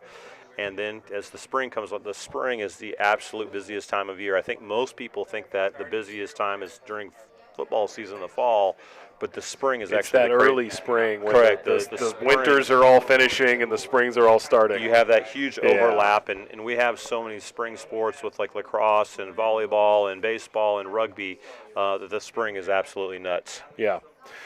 Kevin Fitzsimmons just whispered into my ear, "You're loud," and I have no idea. He's talking to me. He said, "Chris, you're loud." I don't know if that's a reference to the broadcast or if that's just me. Strong vocals. Yeah, he says that to me most Thursday nights. No, but you're right. Tons happening at Jesuit. Tell us about this football dads club. You told me about this like a month ago, and I didn't get a chance to hear the whole story. But there's a dads club that meets on Wednesday nights, I think it is. That's correct, right across the street at the Republic. And what a great connector, you know, for our dads to get to know our coaches and our coaches to get to know our parent group. Conversely, too, because all of our kids come from so many different places. You have kids coming from the public schools. You have kids coming from the different DPL schools. A lot of our dads don't really know each other, especially as some are in the senior class, some in the junior, some in the sophomore. It's really been a connector for the parents that they get to know each other on a more personal level. And then it's just a great opportunity for our staff and the dads to get to know each other on a personal level where there's a connectedness to it, and it's been fun to hear some of their philosophies about why they do some certain things, or like as a defensive, as a wide receiver coach, do you prefer to see zone or man coverage? Sure, yeah. And so the coaches are going over some of the technical pieces of the game, but also some of their background, and so been a great connector between both groups. Yeah, what a really cool idea. Sounds like it's Wednesday nights at the Republic. When you guys do that. You know, when Kevin and I sat down with Coach Hickman before the season started, he was just going on and on about multi-sport athletes. Sure. Every single player we asked him about, he's like, that guy plays track, that guy plays basketball, that guy plays lacrosse. I mean, it was just every one of them. And to me, what a testament to the athletic department as a whole working together. I mentioned before that I've coached at other places. It's not like that everywhere. Sure. But you got to have buy-in from coaches to say, yeah, we're going to make this work. And, of course, you got to have the athletes to do it as well. Yeah, I think as long as a kid has an interest to do multiple things and is talented enough to do it, man, we are going to create every avenue possible to be able to do that. And it really comes down to the adults trying to make it work and not be selfish about their particular sport. You know, I think it's the single sport athletes these days, it's typically more the influences outside of the school that Interesting, yeah. You know, a lot of times, you know, the skill trainers and some of the select teams, they have a financial investment Sure. in keeping them in one sport. And so that is sometimes where we have, and the landscape of sports has changed so much now that sport is 365 now. So that is some of the things that we fight with multi-sports. But really, I go back to my own experience. I grew up in a small town and only had 31 in my graduating class. And I was allowed to play everything that I wanted to. And I got so much out of being involved in so many different things. And so for our kids who are multi-sport, we want to make that happen for them and knock down any barriers that we can to make that work for them. And also, a lot of times it's better for the player, the kid, right? It's better for their bodies to be doing different things. And here's this other piece that I thought about all the time. It's like, by the time you've hit your senior year, if you're playing multiple sports, that's now maybe 8 different locker rooms that you've been in, and you're understanding the vibe and what it takes to be a good teammate. That might be 6 different playoff runs because you did it as a lacrosse player and a football player, as a basketball player and a baseball player. Your IQ gets higher, your ability to be a good teammate gets higher, your ability to respond to coaching gets higher, the maturity increases, and what a wonderful benefit. And Coach Hickman, as you could tell, he was raving about the fact that all these guys remain active in other sports all year. And I think it just makes you a competitor. I mean, you know, things like track, how awesome is track that you literally are on that line and you are racing somebody else. Yeah. It is a mano-a-mano situation. I think being involved in other sports makes you a competitor. Yeah. And, we're fortunate to have a number of kids who have the ability and the coaching staff that make it work for those guys to be multi-sport kids. As you can see on your screen, it's homecoming night here at Ellis Stadium for the Irving Tigers. Jesuits got a 38-0 lead here at the half as Irving recognizes its homecoming court right at midfield. We're a few minutes away from the third quarter here on the Right Legal halftime show. Kyle Harima, the athletic director of the Jesuit Dallas, is with us, and one last question is, I really wish our viewers could see you right now because that vest is awesome. Where do I get one of those? My wife says I have too many sweater vests in the wardrobe. I probably wouldn't have to have one. Don't throw that one away. I think I'm catching some. You have that cafeteria where you get free food every day for the staff, and I'm having to cover. It's not even the winter yet. I've learned that I have to listen to my wife on all things wardrobe, but that vest, you cannot get rid of that. Well, I'm going to rephrase it. If you do get rid of that vest, mail it to my house. I'm sure we'll try to get you some swag. I'm trying to hook you up with a polo tonight. Maybe I just I need to throw it on. I'm out of uniform. The first thing Kyle said to me when I saw we'll get him a PH for being out of dress code tonight. Yeah, exactly. Well, Kyle, thank you for joining us on the Right Legal halftime show. What a blast! Again, I'm just we're so blessed to have the both of you. Just bringing the institutional knowledge to what we're doing, but more importantly, just knowing the mission of the school and bringing it with such enthusiasm. We have an A+ team here. Appreciate you guys so much. You're the best. Well, thank you for saying that. My brother, who has never met you, Kyle, was laughing at your quote. You had a quote. You said, "We arguably have the best broadcast team in Texas," and he goes, "Arguably? Why? What do you mean arguably? What's the best?" Okay, Matt, relax. So anyway, thanks for joining and thanks for your kind words. All right, boys, take it easy. Appreciate it. We'll take a very quick break here on the Right Legal halftime show. When we come back, Kevin Fitzsimmons will join us. We'll recap the first half and we'll kick off the second half here at Ellis Stadium.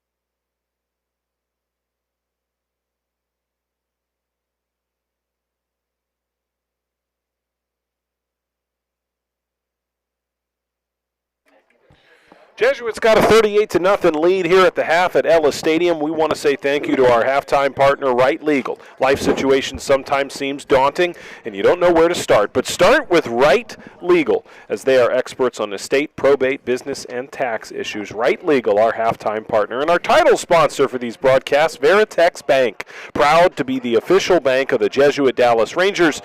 Visit veritexbank.com, member FDIC. Sports Information Director Brian Henry's got a team of folks back there working on stats. Kevin Fitzsimmons has got them for us. Jesuits up 38-0. Kevin, what do you got?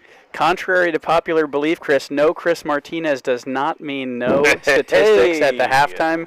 Again, thanks to Brian Henry, Sports Information Director, and our team of student statisticians back there, Gianni, Mercury, and Sebastian, working hard for us to bring you some first half statistics.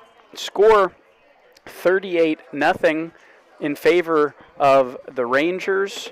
9 first downs on offense for the Rangers. We had 13 rushes for 41 yards, and we were 7 of 10 through the air for 138 yards. Total offense, 23 plays for 179 yards, and that's as good as the Rangers have been in a game all year, much less a half. A couple of statistical leaders.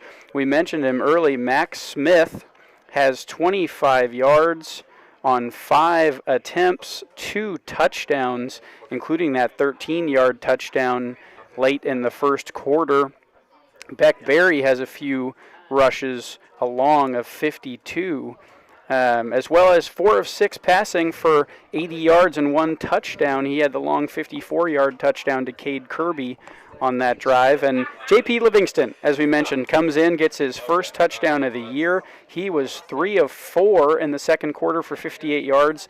And the touchdown receiving leader tonight, Cade Kirby, 4 catches for 112 yards and 2 touchdowns in a half of football. That obviously including the big one from Barry on that over 50-yarder in the first quarter. So a good night for the offense so far tonight. Looking at the Jesuit defense, Wambacher continues to lead the team in tackles with 6.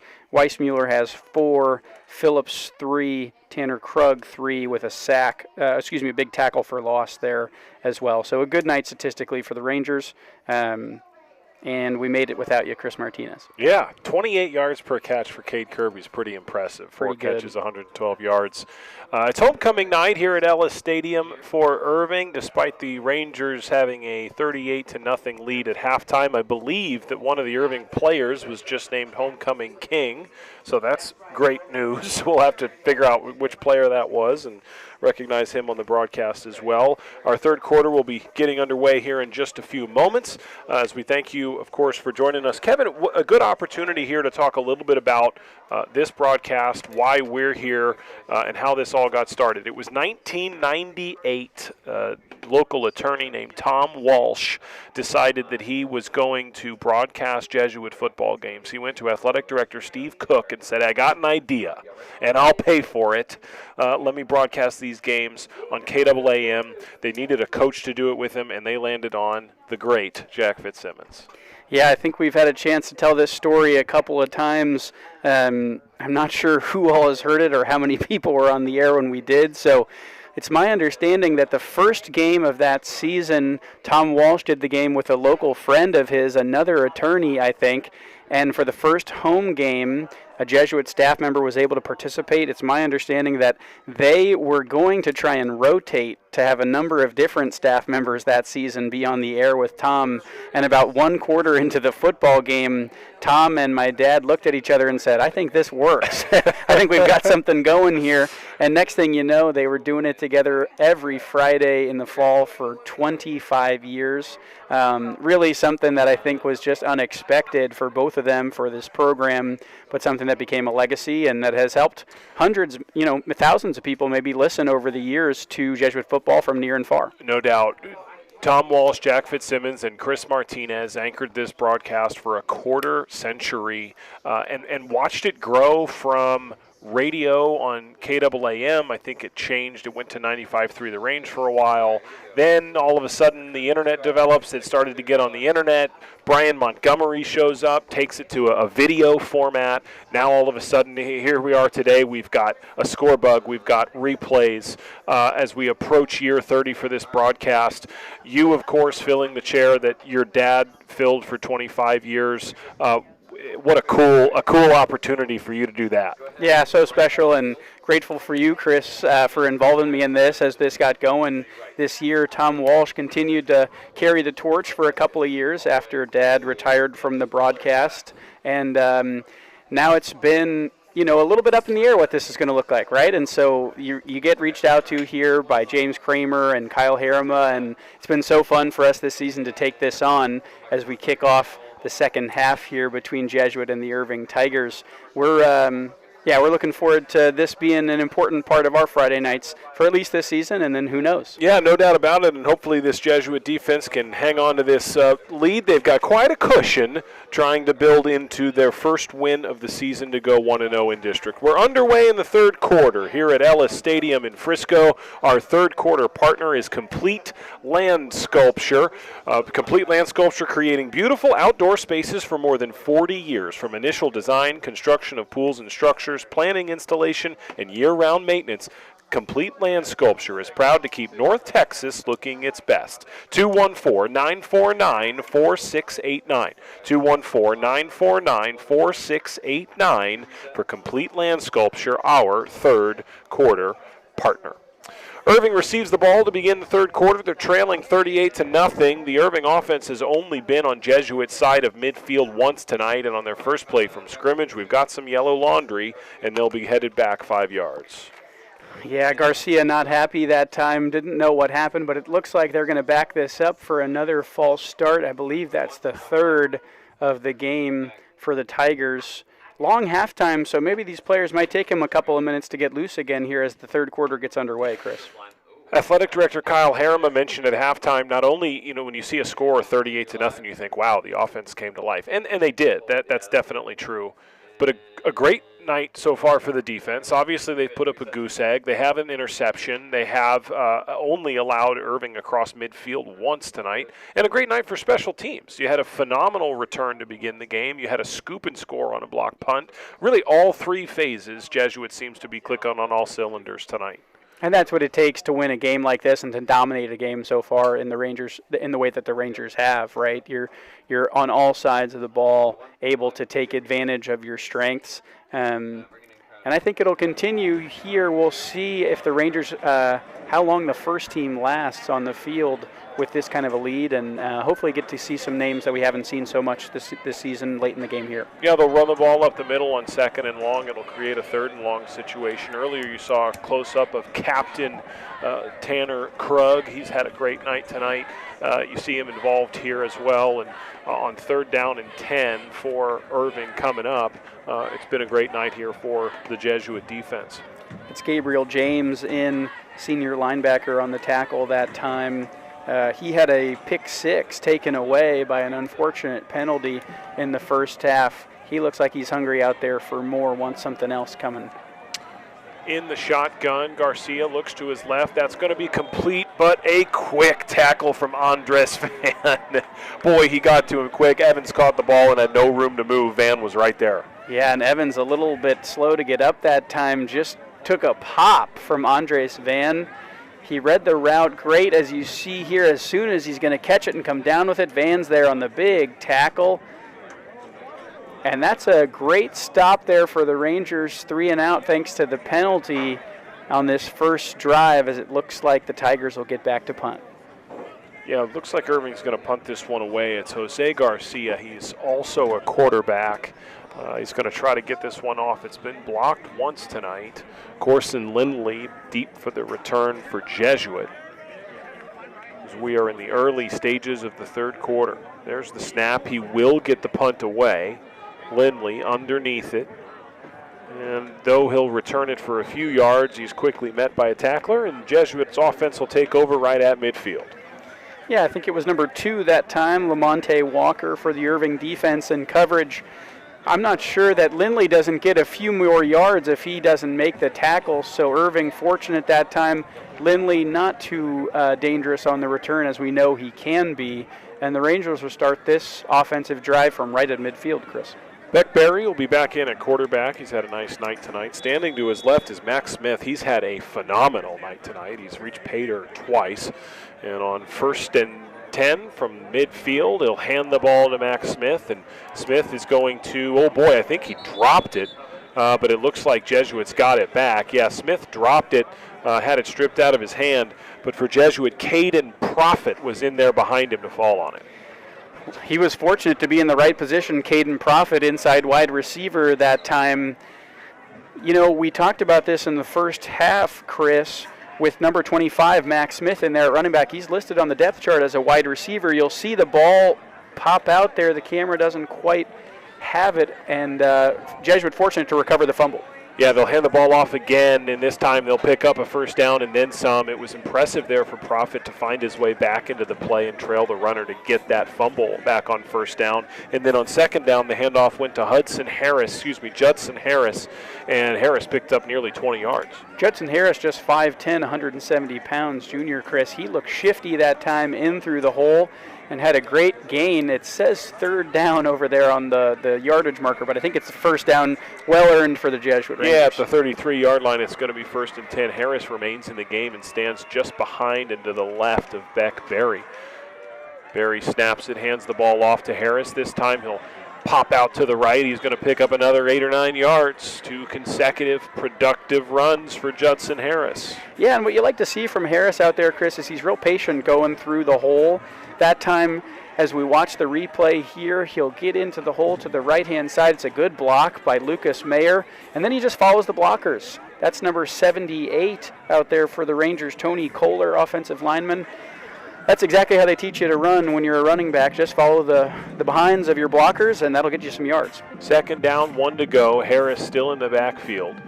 He'll get the ball again. 3rd consecutive play from scrimmage that goes to Judson Harris. 3rd consecutive productive run from Harris. He picks up 5 or 6.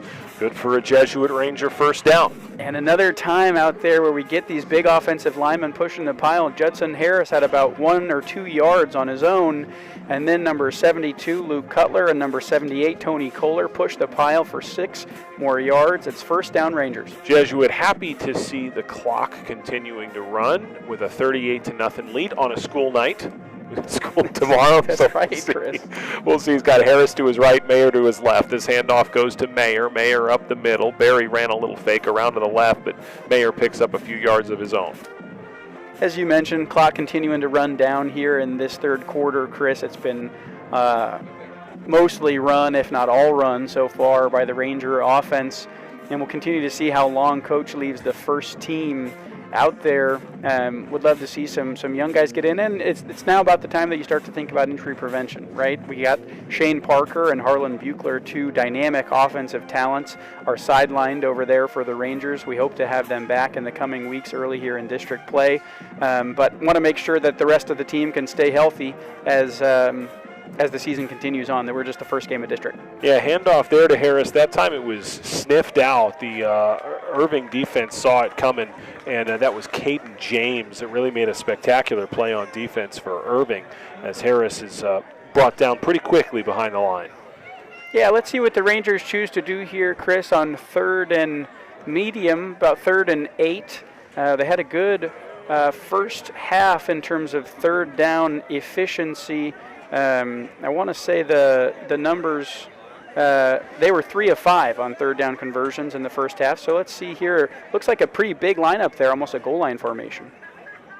Harris again to his right. Mayer's in there as well. It's going to be a handoff. It's going to be Judson Harris again. He'll pick up about 5. It's going to be 4th and short. It's certainly within Cooper Magoo's range. Should Jesuit decide to kick the field goal, we'll see what Coach Hickman does.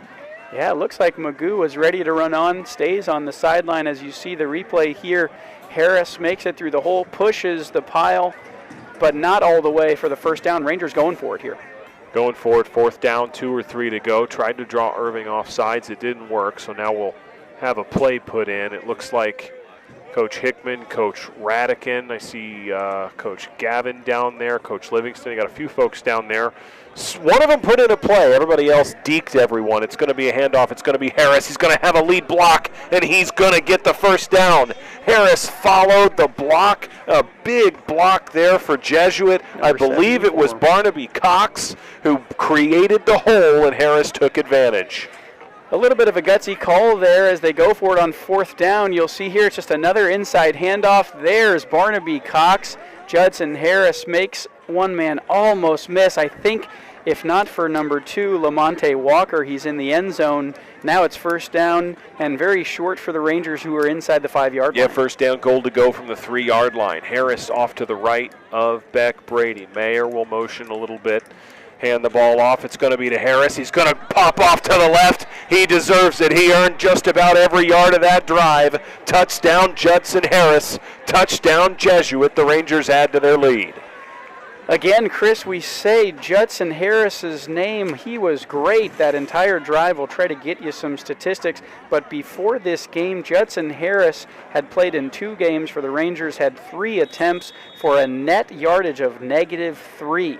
So it's really great to see him doing well from that running back position. And as you mentioned, he gets the payoff as well deserved for that short 3-yard touchdown run. It's Cooper Magoo to finish it with the PAT. First touchdown of the season for Judd Harris. Magoo is perfect so far tonight on the PAT. Jesuit 45, Irving 0. The third quarter is brought to you by Complete Land Sculpture. They're our third quarter partner, creating beautiful outdoor spaces for more than 4 decades. From initial design, construction of pools and structures, planning, installation, to year-round maintenance, Complete Land Sculpture is proud to keep North Texas looking great. They're also honored to be longtime supporters of Jesuit Athletics. Contact Complete Land Sculptures at 214-949-4689. That's 214-949-4689. Complete Land Sculpture, proud partners of the Jesuit Ranger Athletics. Scoring drive summary from Vanguard Auto Group, Kevin. 9 plays that time for the Rangers, 50 yards, 5 minutes, 26 seconds, capped off by the 3-yard run from Judson Harris. Judd Harris's first touchdown of the season, the Vanguard Auto Group scoring drive. Vanguard Auto Group proud to stand behind Jesuit Athletics. GMC, Kia, Ford dealerships all across the DFW Metroplex. Visit VanguardAutoGroup.com and schedule your test drive today. 45-0 lead for Jesuit, Kevin, and a couple of guys. J.P. Livingston threw his first touchdown of the season. Now we have Judd Harris scoring his first touchdown of the season. Max Smith scored his first and then picked up his second already. So it's good to see these guys get the stats that show how hard they've been working this year as we begin District 7 6A. Absolutely, Chris. And I hope to see more of it tonight as the game continues to go on with this 45-0 lead for the Rangers. That time it's a nice return by Irving Tigers number 3, Napoleon Proctor. And it was a great job by Jesuits number 36, Miller Stevenson, on the kickoff coverage. If you see here on the replay, you'll watch him set the edge really well on the right side. Right here, he makes Proctor turn back up, and then the tackle is made. So great job that time by number 36, Miller Stevenson, to set the edge. Otherwise, Proctor could have gone all the way to the house. I'm telling you, you just need a telestrator, and you are the next John Madden. I need the yellow line on the TV.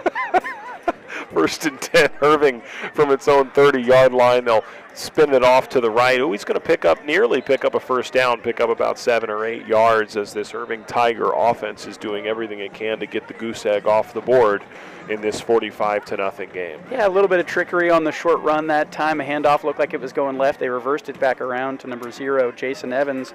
I believe it was number 43, J.D. Moore, in on the tackle for the Rangers that time. But again, a good job by the Jesuit defense. I think it was number 34, William Shaner, who set the edge out there on the left side to make sure that wasn't a bigger gain. Jesuit senior Carson Long to my left on Twitter. Radio Jesuit is our handle on Twitter. Say hello to Carson.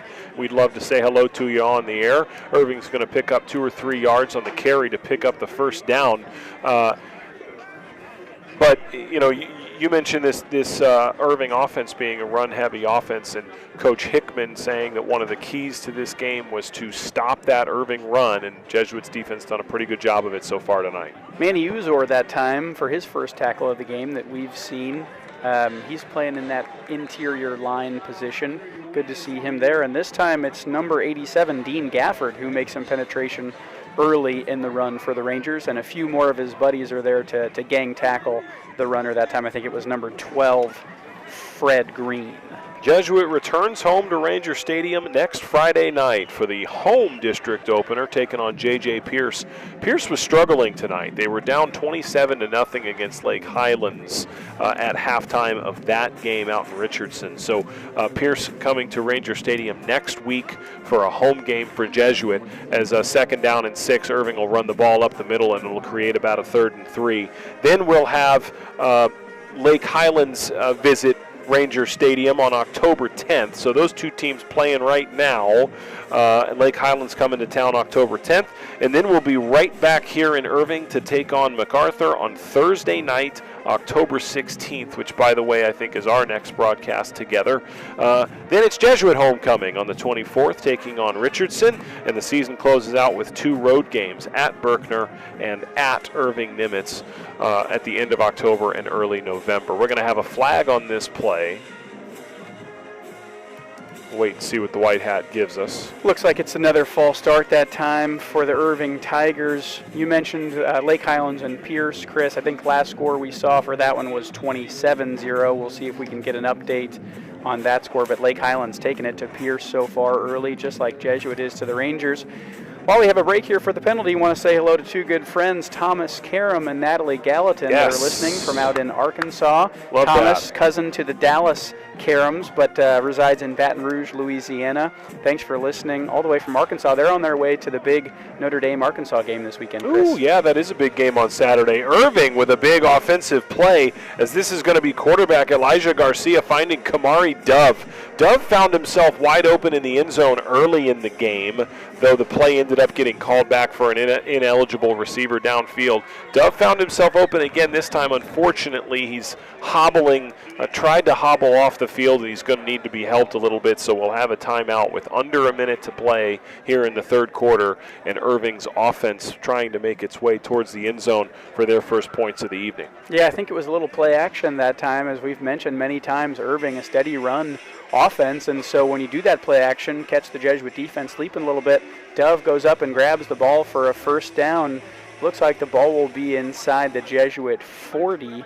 They'll be at the 35 when we return soon here from the injury timeout. Yeah, less than a minute to go here in the complete land sculpture 3rd quarter. We'll then head into the Rockmore Roofing Solutions 4th quarter. From kickoff to the final whistle, Rockmore Roofing has you covered, proudly serving our neighbors and supporting Jesuit Ranger football. 54 seconds remaining in the 3rd quarter here at Ellis Stadium. Jesuits got a 45-0 lead, well on their way to the first win of the 2025 season and a 1-0 district record. Well, looking to take this great number 9, Chris, up to 10 tonight. Jesuit, as we mentioned at the top of the broadcast, has won its last 9 games here at Joy and Ralph Ellis Stadium. Looking to make it a 10th here tonight, and it'll be 4 in a row against Irving here at this stadium. And looks like the Tigers are going to go all the way and score a touchdown. Love that. Garcia looks over to his left and sees Caden James. Now, this is right after Kamari Dove got injured on the previous play. Caden James finds himself open on the left side, gets into the end zone, and so Irving will strike, will get the goose egg off the board. Jesuits defense gives up its first points of the evening, and the Irving Tigers are on the board. Yeah, a little bit of a broken coverage that time by the Ranger defense. Caden James finds himself wide open in the flat. Looked like it was maybe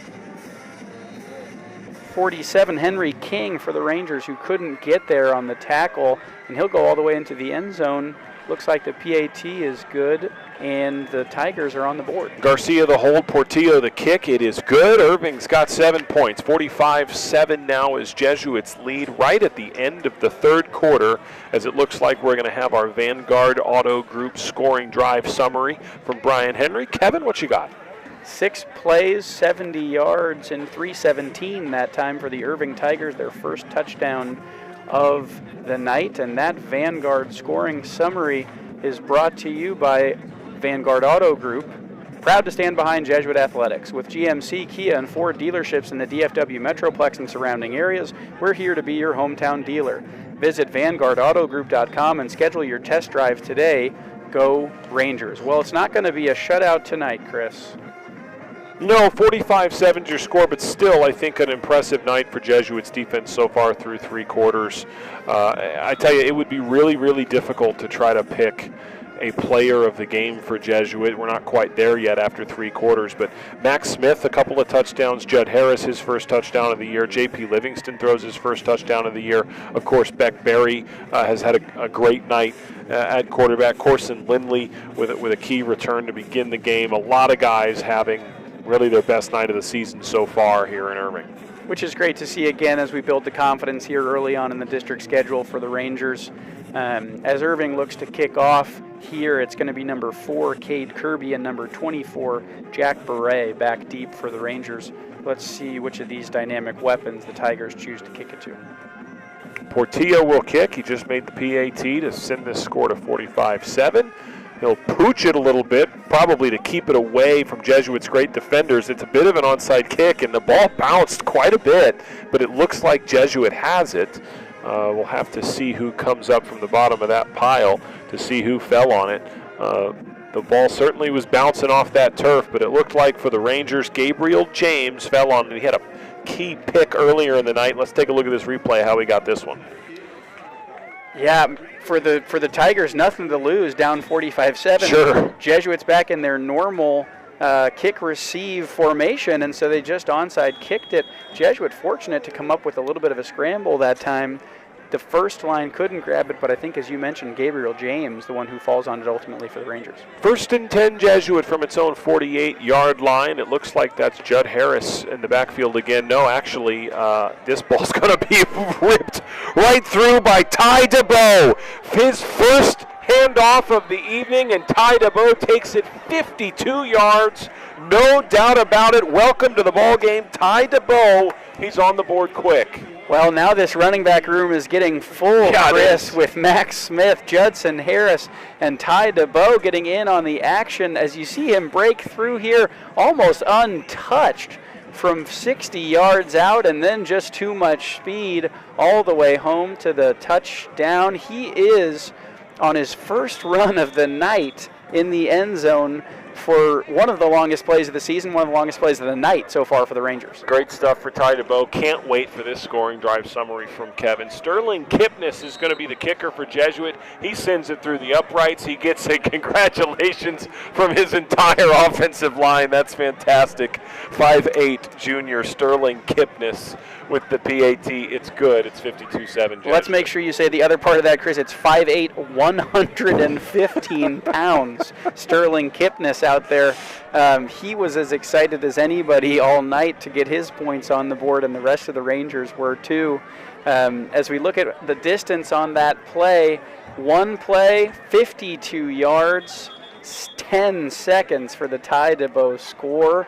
One rush, one touchdown, 10 seconds. That's all Ty DeBow needed to get into the end zone. Carson Long over here on Twitter, we're keeping it busy, making sure everybody's name is spelled right, all the stats are done right. Follow us at Radio Jesuit. Feel free to say hello as well on Twitter. We'd love to say hello to you as well. We're 27 seconds from the end of the third quarter. Jesuit's got a big lead, 52-7 over the Irving Tigers at this point, and Jesuit is looking to put the fourth quarter exclamation on a 1-0 record in District 7 6A play as Cooper Magoo is back on for the kickoff.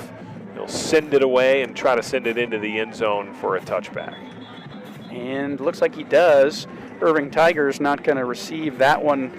Chris, if I'm doing my math correctly, we're just here at the end of the third quarter, but so far this season, the Rangers have a scoring average of 4.5 points. If you throw 52 into that pot, it's going to jump up, I think, to 13. 14. 13 for this game, 14 for the season so 14 far. and a quarter, 14 for the like season, that. Yeah, something like that. So that's pretty good math. This is good for the Rangers to get that scoring average up for the season here by taking it to the Tigers. Irving at its own 25-yard line after the touchback. Garcia is under center. It's been largely a run offense, though not exclusively. He'll hand the ball to Kamari Dove. It's good to see Dove back on the field after an injury in the previous drive. Appears to be healthy and picks up about 8 or 9 yards for the Tigers. Yeah, it's Miller Stevenson again on the tackle that time, just a wide receiver reverse.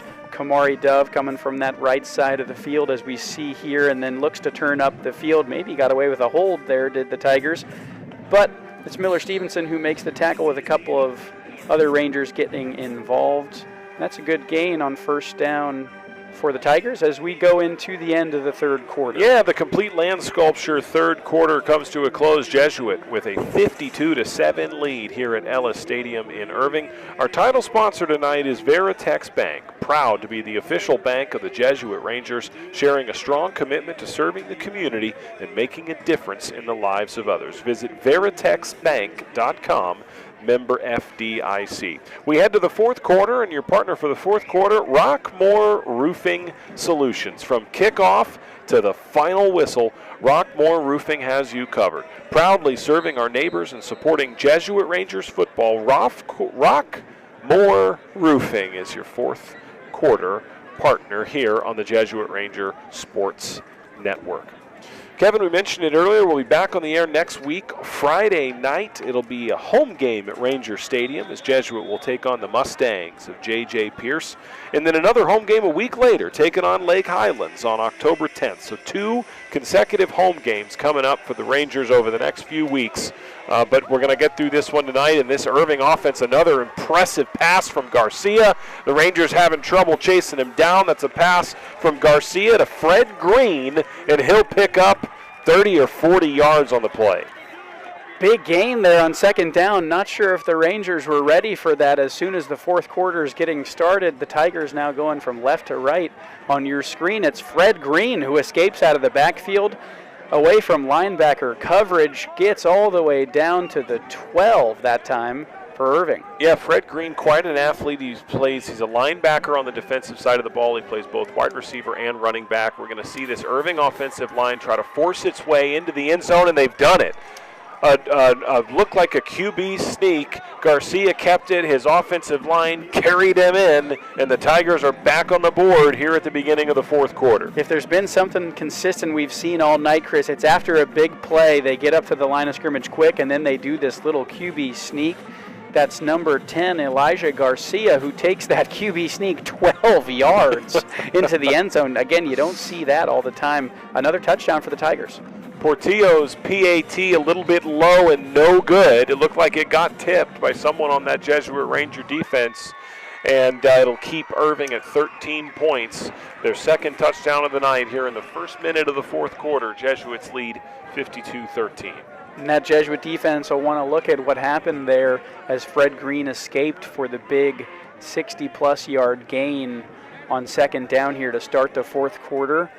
But the Rangers continue to lead 52-13. And we'll see what the Rangers dial up here now for the fourth quarter, as we've mentioned all night. Getting to a big lead early, you probably want to see that clock wind down as quickly as you can. And we're looking to see more and more run plays here as the game continues. Yeah, and like I said earlier, it's a school night. They may have homework to do. Who knows? Who knows? Those Sunday morning, Carson's nodding over here. He's got work to do. Those Friday morning classes hit hard after Thursday night football games. Jesuit has won its last 7 district openers over the last 7 years. So this looking like it'll become the 8th consecutive district opener win for Jesuit, as Kevin has the Vanguard Auto Group scoring summary for the Irving Tigers. 3 plays that time for the Irving Tigers, 75 yards in 1 minute and 19 seconds, thanks to the big play from Fred Green. But it's capped off with a 12-yard QB sneak from Elijah Garcia. That scoring summary is brought to you by Vanguard Auto Group. With GMC, Kia, and Ford dealerships in the DFW Metroplex and surrounding areas, we're here to be your hometown dealer. Visit VanguardAutoGroup.com and schedule your test drive today. Go Rangers. Again, Chris, as Tom Walsh told me a couple of weeks ago, that Vanguard Auto Group is probably the best deal sponsor-wise so far for the Rangers season this year, because you get it after every scoring drive, home and away. Certainly tonight. Definitely a different look for the Jesuit return, knowing that we could have an onside kick for Irving, but instead they chip it up in the air. It goes down to Corson Lindley. He had an electrifying return to begin the game tonight. It's a tall kid, Corson. Another good return there for the 6'1 sophomore. Yeah, reminiscent of that first kick, a little pooch kick out to the wide sideline. As you mentioned, Corson Lindley did well to come down with it. He comes all the way across the field for probably about a 20-yard return that time, and the Rangers will start inside Tiger field position here. Looks like it's Beck Berry back out for Jesuit. J.P. Livingston had a drive earlier in the game and tossed a touchdown. This time it's back to Berry. It's Max Smith standing to his left. He'll take the handoff and pick up about 5 yards. Brandon Hickman, this is his 15th season at the helm of the Jesuit football program in the 14 previous seasons. So here's some interesting stats from Brian Henry. In Brandon Hickman's first 3 seasons, 2011, 2012, and 2013, the Rangers lost their their district opener. But since then, Jesuit is 10-1 in district opening games, and they're 9 minutes and 45 seconds away from advancing to 11-1 in district openers in the last 12 years. As we mentioned at the beginning, with the non-district schedule being so tough, that really goes to Coach Hickman and this coaching staff over the years, being able to get their guys ready for the first week of district play, as we see Ty DeBow again escaping some early tacklers in the backfield to get 5 yards that time for the Rangers. But Coach Hickman and this staff, they know what they're doing when they get these guys ready for the district opener. Yeah, Livingston was at quarterback. He handed the ball to DeBow, and check this out on this replay. DeBow looked like he was going to be tackled right there, 3 yards behind the line of scrimmage. He escapes multiple would-be tacklers and turned what could have been a loss into about a 5-yard gain. 3rd down, 3 to go at the 42-yard line. Irving jumped. Livingston thought about continuing the play, but it gets called. In fact, Livingston saw Carter Casey, and Casey had a step on his man and was headed for the end zone, but the officials went ahead and whistled it dead. Yeah, they blowed that one dead. Otherwise, I think J.P. Livingston, with that arm we've seen already tonight and so far this season, was going to air that one out, knowing he had a free play. Looks like we got a couple of new linemen in there for Jesuit. Want to give a shout out to Luca Martinelli on the block that time on first down from the run from DeBow. And now it's first down again for the Rangers after the penalty. Yeah, just inside the 40-yard line. Livingston looked like fakes the scramble, hands the ball off. DeBow, shifty, moving to his left, moving to his right. He finally is surrounded by black jerseys, but not before picking up 8, 9, or 10 yards. He took all those black jerseys, forced them to fall forward, and picks up a Jesuit first down. Yeah, really nice cut that time by DeBow on the counter. As we see here, he comes back across as he's going to make it to his left. He cuts back, gets this ball upfield, and then that's what ultimately leads to the first down. We'll see the pile get pushed here 3 or 4 more yards. Another first down for this Ranger offense. Continuing to see some new players in the game. It looks like 88, Samuel DeMarco out wide here on the left for your Ranger offense, with Livingston at quarterback, DeBow and Lucas Mayer in the backfield. Yeah, you mentioned Martinelli and Barnaby Cox earlier. I also see Sebastian Alvarez out there on the offensive line trying to create some space for Ty DeBow. DeBow gets right about back to the line of scrimmage, though not a whole lot more than that. We'll also see Hudson Krug out there, Hudson Krug on the offensive line. He's a sophomore, a big kid, but doing the work, the heavy work down there on the offensive line for Jesuit.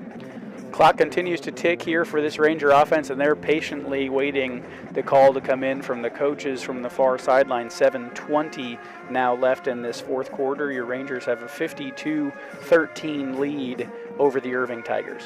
Looks like Jackson Wagas back down there for Jesuit on the offensive line. Here's Livingston, 2nd down and 9. The blitz coming, tosses it over for Ty DeBow. DeBow's there. He'll get 7 or 8 more. He'll pick up the first down, and Jesuit is in the red zone again.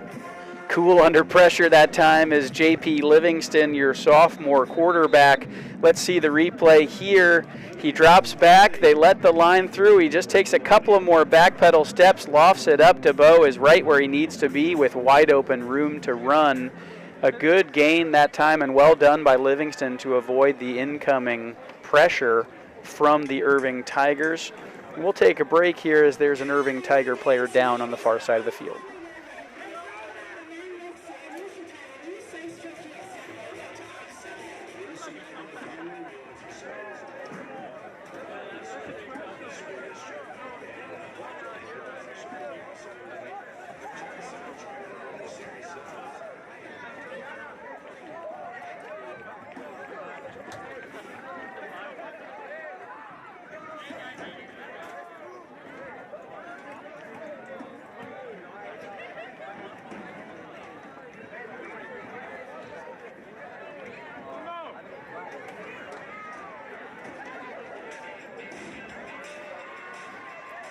We're not live yet. Oh. The Rockmore Roofing Solutions fourth quarter here at Ellis Stadium. From kickoff to final whistle, Rockmore Roofing has you covered. Proudly serving our neighbors and supporting Jesuit Ranger football. Rockmore Roofing, your fourth quarter partner. You got me, Kevin? You got me? Can you hear? I can hear you. We can't hear each other in the headset. Yeah, well, that's part of the fun. Apologies to the folks that came back on a little bit early. We were unmuted on our microphones. Still just getting used to this thing up here, Chris. You and I in the broadcast I don't know if we'll ever booth. be used to it. We're excited to have done, hopefully here, knock on wood, 6:37 left, our first full football game. There's Lucas Mayer off the right side. Flag comes in an area that it might be against Jesuit, but Mayer has some serious speed.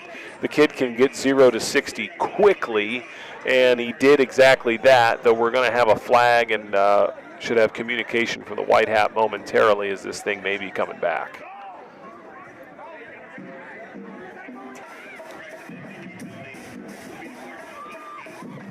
It is a penalty against Jesuit. It'll be enforced from the spot, and Jesuit will get pushed back a little bit, trying to add to what is already a large Ranger lead at 52-13.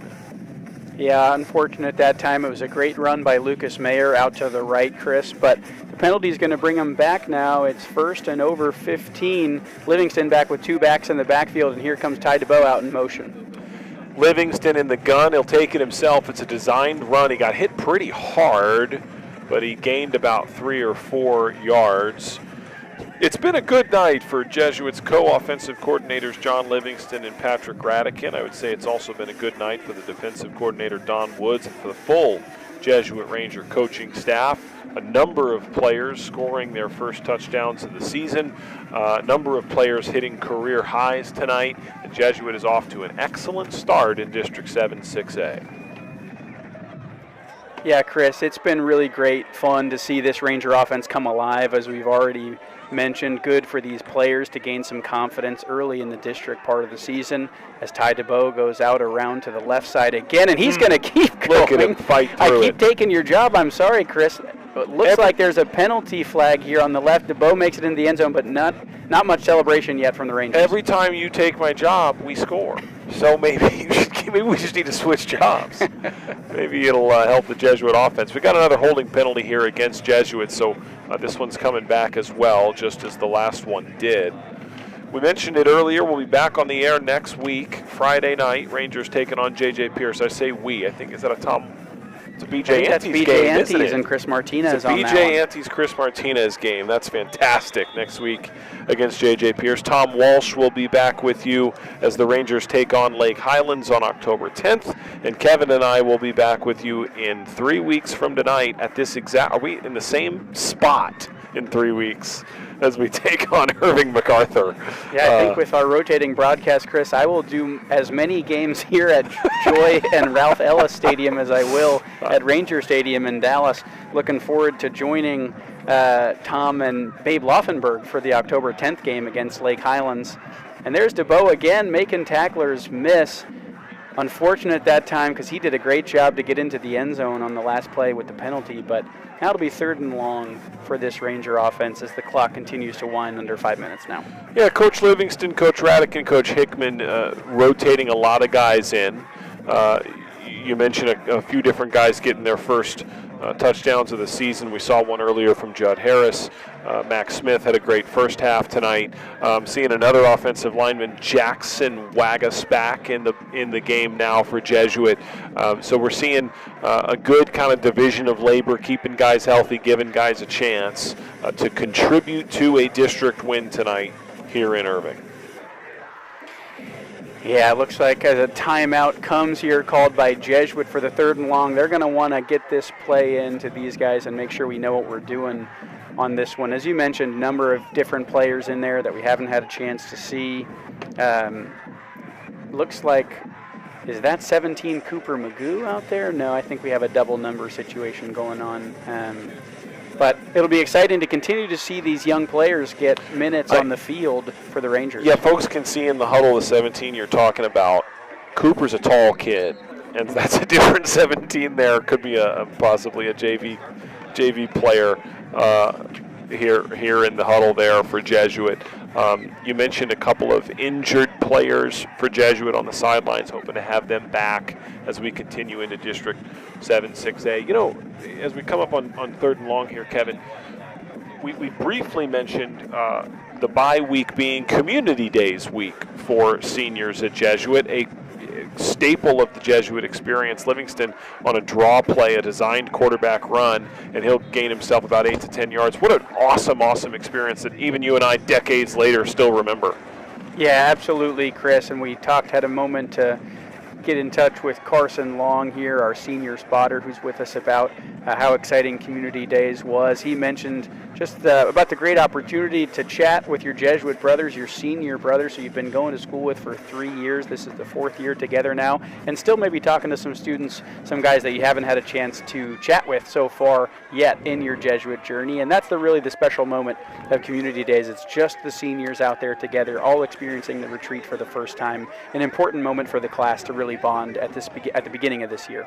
4th and 10, JP sends his only back in motion, and he'll run it himself and not get the first down, so Irving will take over on downs. No, but you're exactly right, Kevin. I mean, looking back on my Jesuit experience, certainly, you know, it's been longer than I care to admit since I've been on Community Days, but it's a seminal moment in your Jesuit career. You think about freshman retreat, you think about midpoint retreat, junior cross mass, and then as a senior, that one kind of unifying experience for the entire senior class, Community Days.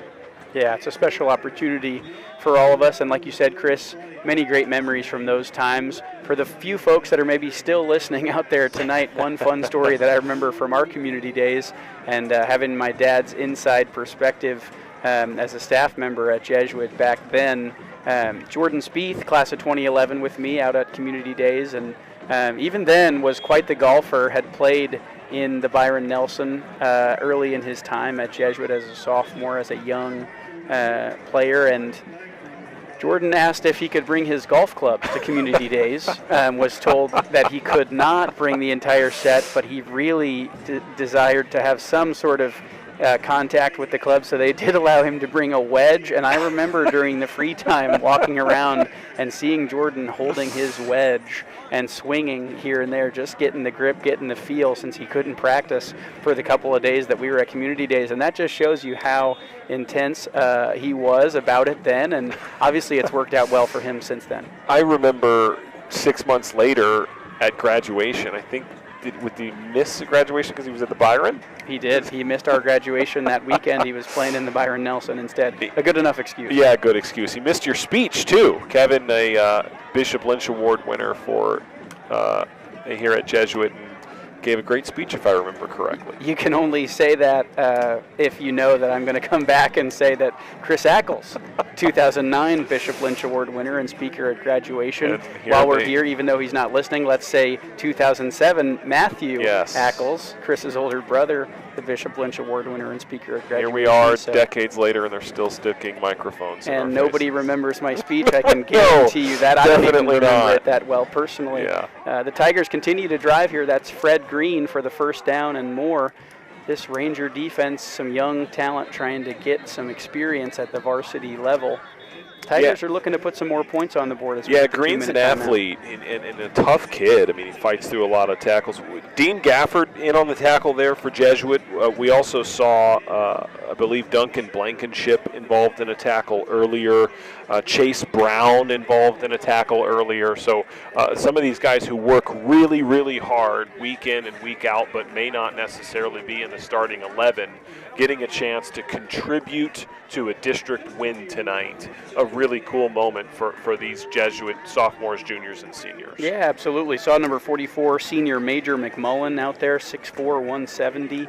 It's great to see some of these names and numbers, as you mentioned, Chris, that we don't see necessarily every single week, and giving these guys some good playing experience in UIL 6A football. Not everybody can say that after they've graduated high school and college. They played UIL, Texas UIL 6A football. Our Mosley Dental Group post-game show won't be a long one, but we hope you'll stick with us. At Mosley Dental Group, we provide advanced dental solutions and personal attention to our patient family. The incomplete pass just inside the 2-minute warning as Irving is seeing if they can add a few more points to the board despite the 52-13 score. Jesuit with a big lead here at the district opener.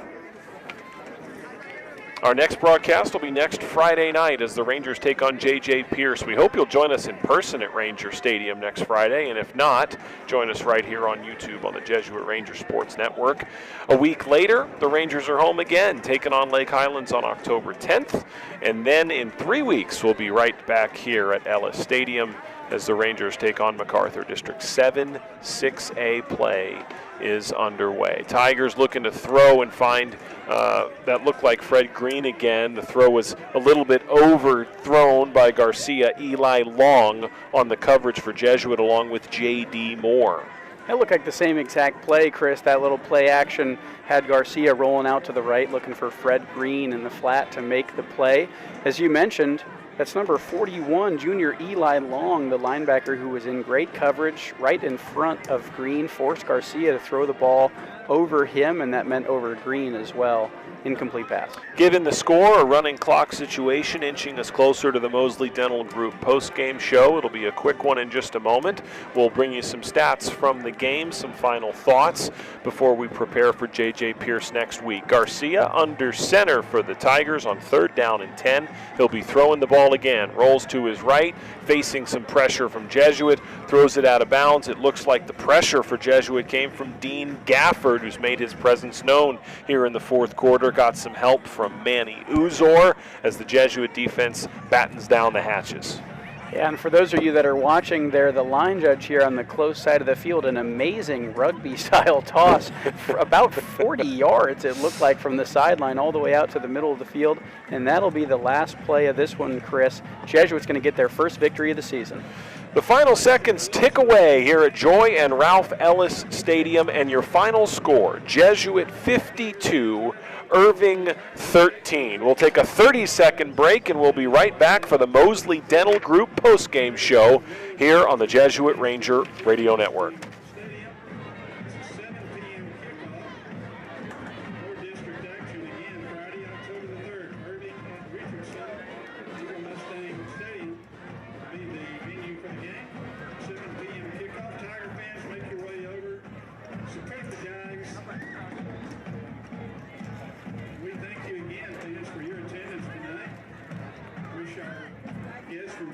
Safe travel back home across town. And remind everyone, just as you're making your way to the parking lot, we're across the road, the parking lot. Most of it, it's some band entertainment, courtesy of the Irving Tiger Band. They'll be coming up in a few minutes. Thank you again for coming out to Joy and Ralph Ellis Stadium tonight. I wish you a pleasant evening. The Mosley Dental Group post-game show. At Mosley Dental Group, we provide advanced dental solutions and personal attention to our patient family. We promise you will never feel like an anonymous number on a chart. Instead, we'll greet you warmly by name and look forward to your visit at the Mosley Dental Group. We anticipate head coach Brandon Hickman is likely to join us here in the postgame show, and he will likely be in a good mood after a 52-13 win here in the district opener at Irving. They're working on some final stats behind us, working on a final tweet from Carson Long at Radio Jesuit, and our head coach Brandon Hickman will join us in just a moment. Kevin, a great night for Jesuit getting the first win of the season. Yeah, Jesuit comes in and spoils Irving homecoming here on Thursday night against the Tigers. You can just see, as the camera points out there on the field, a lively group as coaches talk up this Ranger team, get them excited. It's time now to build momentum for the Rangers here in the District 7-6A slate. We've got a lot of games coming up against good teams. This is a good way to start the season in district. Yeah, the 0-3 non-district record does not have any impact on playoff seeding or playoff performance. This game does, so Jesuit 1-0 when it comes to the playoffs seeding. As we mentioned, Athletic Director Kyle Harriman joined us at halftime. We're hoping to have head coach Brandon Hickman joining us here post-game in just a moment. And before we do that, we want to say thank you to those who really helped us on this broadcast tonight. Kevin, let's take a look at some of those stats before we hear from Coach Hickman. Yeah, Chris, first downs for this Ranger offense tonight, 17. Rushing yards, we had 32 attempts for 180 rushing yards combined. Passing yards, 8 of 11 for 149. Total offense, 329 yards. That's great to see for the Ranger offense after the years, the season so far, not having those kind of numbers. Defense also had a great night. Looking at tackles, and here comes Coach Hickman for the interview. Kevin, I'll interrupt the stats. We got Coach Hickman with us. Coach, congratulations, first win of the season. Tell us about your offense scoring 52 points tonight. Well, I mean, I thought we played really well. We executed at a high level. We wanted to come out, make a statement early, and didn't want them to hang around, and I felt like we did that. We still have some room to patch up a couple little things, but I thought all in all, the kids played really well and did a good job tonight. No doubt about it. All three phases. The defense looked good. Your special teams had a great return to begin the game. You had a block, punt, scoop, and score. All three phases looked like they were clicking on all cylinders tonight. Yeah, we were on all three phases. I thought we tackled well. I thought our block punt was a nice shift early in the first half. I don't know who blocked that. You guys might know, but we scooped it and scored and did a lot of good things, like you said, on all three phases. And got some things to patch up and come ready to go on Monday. And we got a big district game at home next Friday. I'm really glad we're getting to play at home. Coach, exciting to get some new players, new faces into the game this evening. Tell us about those young guys and what you're happy about moving forward here as the rest of the season goes on. I mean, there were some new faces to play tonight, and some were seniors, and I was proud of those guys getting in the game. I told the starters we're going to cheer for the backups just as much as they cheer for you. So, we've had guys in this program for 4 years that got on the field, and we scored on a play here. It was a great block by Sebastian Alvarez. And Wesley Lancaster, a couple of those linemen that have been in the program, like I said, for a long time, they had the chance to shine. And it was exciting to see that. So, Coach, one more, we'll let you go. By the way, it was Jackson Gare who blocked the punt, then did the scoop and score. It was all him on that play.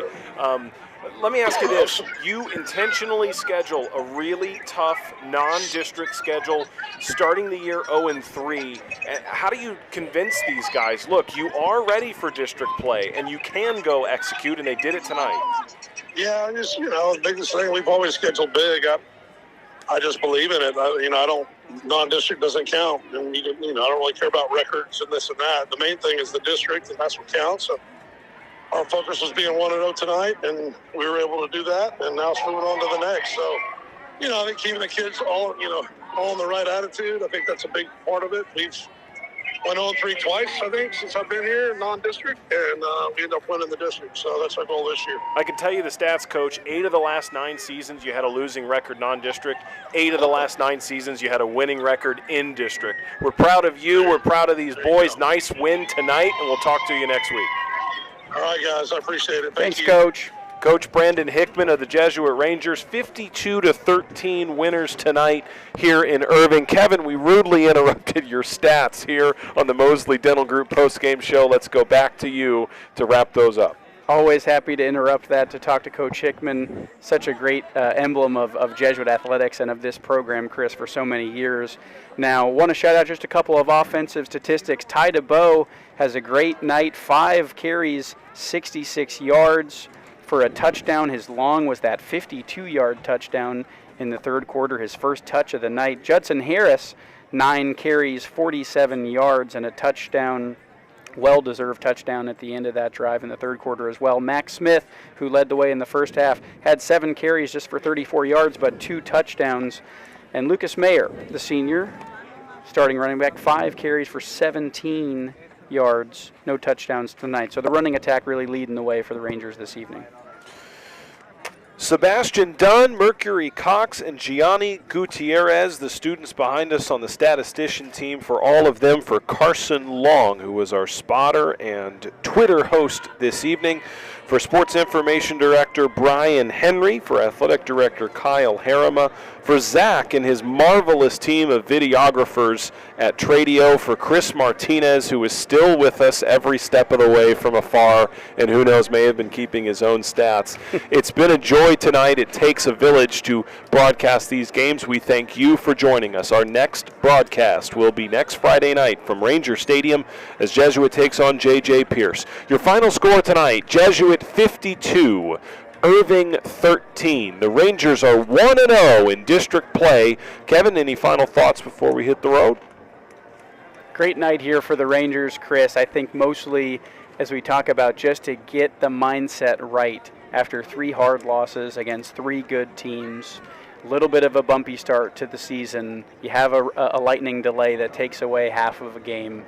Now you get a bye week, you reset, the team comes back and has a win against Irving. That really is a statement win, I think, for this team at the beginning of the year. Now there's a little bit of belief in the team. Now there's a little bit of excitement. Now there's a little bit of momentum going forward as you look at the rest of this district schedule. And it'll be fun to see, can the Rangers keep this going in the rest of District 7-6A? Absolutely. We hope you'll join us next week. Thanks for joining us tonight. Jesuit 52, Irving 13 for our entire team in the booth here at Ellis Stadium. Thanks for being a part of this one with us. We hope you'll join us next week for Jesuit versus Pierce. Jesuit winners tonight, 1-0 in district play. Enjoy the rest of your Thursday evening. We'll talk to you next week. Go Rangers.